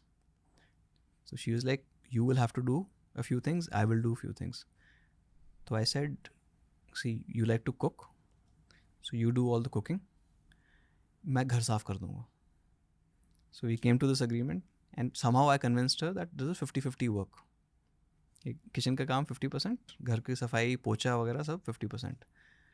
And then next morning I pulled out this vacuum cleaner. यार तू कर ले, मैं बैठा हूँ. So that was actually life changing in a way. Where every day, ma'am दिन में 2 बार यहाँ फिर से झाड़ू लगा दूँ, right? So those small things and started obviously automated the regular processes. तो उसमें काफ़ी help हुई है. Your better or healthier living, like air purifiers, water purifiers, can they be smarter so that you know the air you're breathing or the water is clean? So those things are important. और क्या हो सकता है? Probably a few more home devices, your connected devices, your security devices. पुराने ज़माने में 90s में एक कार्टून आता था, इसका नाम था द जेटसन्स. हाँ, याद है? तो द जेटसन्स में जो घर पे उनकी हाउस हेल्प दिखाई गई है वो एक रोबोट थी. एक कंपनी ने एक्चुअली एक रोबोटिक हाउस हेल्प लॉन्च करी है, at least as a concept right now in USA. यही the progression of AI combined with progression of robotics. इस रियलिटी से हम कितने दूर हैं जहाँ घर पे रोबोटिक हाउस हेल्प्स रहेंगे? मतलब अभी आप वो रोबोटिक वैक्यूम क्लीनर के बारे में बात कर रहे हो, पर उसके अलावा भी एक रोबोट आपके लिए खाना बना रहा हो, एक रोबोट आपके लिए डिशेस साफ कर रहा हो, एक रोबोट आपके घर को नीट एंड टाइडी कर रहा हो, मतलब चीज़ों को अपने प्लेस में रखता हो. ये कब होगा? हो सकता है ये humanoid robots, your cyber dogs जो 4-legged, robotic research is on, but it'll still take time. Even if the software part develops, sometimes when you think about it, right, कि for us, we walk, we run, 2 पैरों पे, to make a machine do that is so hard, right? The amount of control, the amount of programming required for that is very, very tough. It's almost like rocket science in a way. So that probably might take a bit more time, but what you can have is specific robots. Like if this robot is for cleaning, a smart dishwasher, right, which can clean your अपने बर्तन वर्तन जो भी धोने हैं वो धो सकता है. Your smart cooking pots or smart woks जिसमें खाना बन सकता है. So those specialized ones are there. A generic AI that would handle all of this might be too complex and very expensive. But ये छोटे छोटे जो स्पेसिफिक वर्क कर सकते हो वो आ सकते हैं काफ़ी सारे, and that might be easier also. I think tech world में नैरेटिव वो AGI का है, आर्टिफिशियल जनरल इंटेलिजेंस, जो कोई एक्चुअली फिक्स डेफिनेशन नहीं है. हर टेक एंथुजियास्ट और टेक एक्सपर्ट AGI की एक अलग डेफिनेशन देंगे, बट बेसिकली AGI मतलब बहुत एडवांस्ड आर्टिफिशियल इंटेलिजेंस, जो ह्यूमन इंटेलिजेंस से बहुत ज़्यादा एडवांस, और वो कुछ भी कर सकता है। पर उसे एक्चुअली प्रैक्टिकल बनाने के लिए रोबोटिक्स की ज़रूरत लगती है, और रोबोटिक्स जो आपने कहा बहुत मुश्किल है, मैकेनिकल रोबोटिक्स। करेक्ट। तो जस्ट फॉर एग्जाम्पल घर पे क्या काम रहता है? कुकिंग का काम रहता है, सफाई का काम रहता है, हाँ, कैरिंग थिंग्स इधर उधर, ये सामान उठा के सपोज पार्सल रखना है, वो सब होगा। The only way I can think of, मतलब या तो आप एक प्रॉपरली ह्यूमनॉइड रोबोट बना दो विच इज़ AI पावर्ड, और वो 20-30 साल दूर है शायद। वो थोड़ा दूर है अभी। 20 साल मतलब टेक्नोलॉजी में ना फोकास्ट करना बहुत मुश्किल हो सकता है। कुछ भी हो सकता है। कुछ भी हो सकता है। Like I remember even 90s में जब कोई बोलता था कि बाय 2025, हमारी उस टाइम ये साईफाई मूवीज़ होती थी, वो दिखाती थी कि अभी ये 2020-2025 में ये चेंज हो गया है, वो चेंज हो गया है, flying cars were a common thing, none of that came true. So you don't know कि कितना हो सकता है, या ये भी हो सकता है कि it happens sooner. Things are changing that quickly, AI is changing so quickly. 1 साल पहले इमेज जनरेशन वर्सेस आज की image generation is miles apart. थोड़े अनप्रेडिक्टेबल टाइम्स में रह रहे हैं हम काफ़ी, और काफ़ी वो एक्सपोनेंशियल चेंजेस हो सकते हैं। Okay.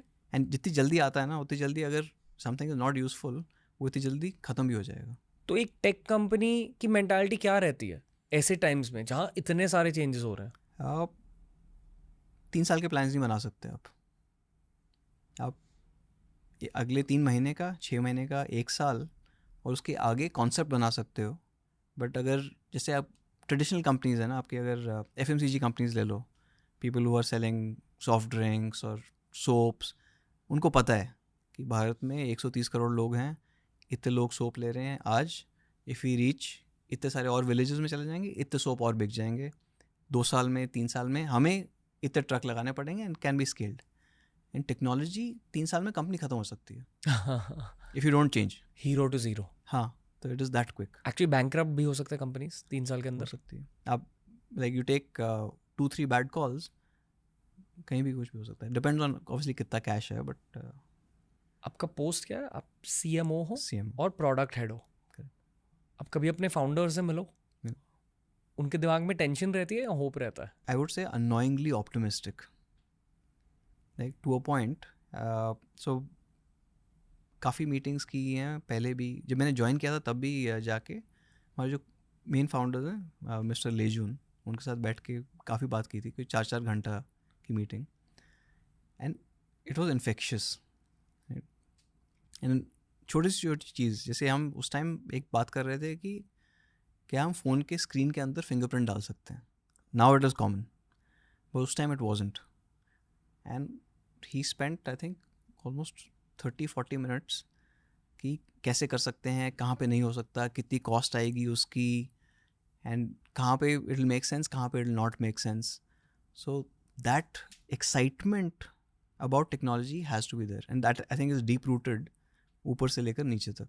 इसलिए प्रोडक्ट्स इतने स्ट्रॉन्ग है। करेक्ट, मतलब product first organisation. It is. Next क्या है? इसके बाद हाँ, I think focus on becoming the top 5 in cars also. Cars is the main. अभी तो नया शुरू किया है। So while no phone business और the home business will continue to become better, उस पर तो इम्प्रूवमेंट्स आती रहेंगी, बट अभी जब कार का बिजनेस शुरू किया है, how do you take it from a start to becoming a global player. I think podcast के एंड तक पहुंच चुके हम। एक सिंपल सवाल है आपके लिए, जो मोस्ट कॉमनली सर्च टेक सवाल होता है यूट्यूब में, क्योंकि मोस्टली हमने फ़ोन्स की बात करी, तो 2024 में फ़ोन खरीदते वक्त क्या सोचना चाहिए? What should you look for? I think you should, एक पेपर लो, उसमें अगर आप अपना वो देख सकते हो कि क्या यूज़ करते हो, right. Don't start with the price point. हम ये गलती करते हैं कि अच्छा इतना बजट है, इसमें क्या मिल रहा है। हमें अपनी यूजेज देख के और फिर try and find the phone जो मिनिमम वैल्यू पे आपको वो दे सकता है, राइट। तो ज़रूरी नहीं है कि आप 1 लाख का ही फ़ोन लो या 1.5 लाख का फ़ोन लो। हो सकता है कि वो सब आपको 30,000 या 40,000 वाले फ़ोन में भी मिल रहा हो, राइट। अगर उसके बाद भी आपकी कोई रिक्वायरमेंट है, जैसे अगर आपको ब्रांड फ्लॉन्ट करना है वगैरह, वो फिर अलग हो गया, right. But mostly technology product है. आप 3 साल यूज़ करोगे, 4 साल यूज़ करोगे, उसके बाद किसी और में चले जाओगे. तो if it stage practical, it is beneficial for you, so that आप इतना ज़्यादा ना गवाओ उस पर. ओके अनुज भाई, खत्म हो गया podcast. Thank you so much. मज़ा आया? काफ़ी. मुझे बहुत अच्छा लगा. ये पहली बार हम एक पूरा टेक ओरिएंटेड पॉडकास्ट कर रहे हैं. और बहुत सारे सवाल हैं, पर फिर ये पॉडकास्ट 2 घंटे के बदले 5 घंटे का हो जाएगा, इसलिए विल सी यू सून. मज़ा आ गया आपके साथ. Thank you for your time bro. Thank you. तो दोस्तों ये था आज का पॉडकास्ट. जस्ट पॉडकास्ट खत्म हुआ है. अनुज भाई जस्ट इस ऑफिस से निकले हैं. पहली बार हम एक फ्रेंडली टेक कॉन्वर्सेशन कर रहे हैं इस शो पर, क्योंकि अब तक ना बहुत ज़्यादा नर्डी, बहुत ज़्यादा डीप कॉन्वर्सेशंस हुए हैं एआई पर, साइबर सिक्योरिटी पर. तो मुझे ये जानना है आपसे कि आपको कैसा लगा. मोबाइल फोन्स की बातें, प्रैक्टिकल टेक्नोलॉजी की बातें, ईवीज की बातें. अगर आपको ये वाली कॉन्वर्सेशन अच्छी लगी, will definitely bring more leaders from the world of tech. पर कॉन्वर्सेशंस होगी हिंदी में, क्योंकि भारत के कोनों कोनों तक लोगों को टेक के बारे में ज़्यादा जानना चाहिए. टेक एक ऐसी चीज़ है जो आपकी ज़िंदगी की क्वालिटी बहुत ज़्यादा बढ़ा सकती है. इसलिए इन चीज़ों के बारे में सीखो, जानो और अपने क्वालिटी ऑफ लाइफ को बढ़ाओ. अनुज शर्मा लौट कर आएंगे शो पर अभी के लिए मुझे कमेंट सेक्शन में बताइए कि ये पॉडकास्ट आपको कैसा लगा. From Ranveer and the team, until next time, we'll be back with another episode of TRS.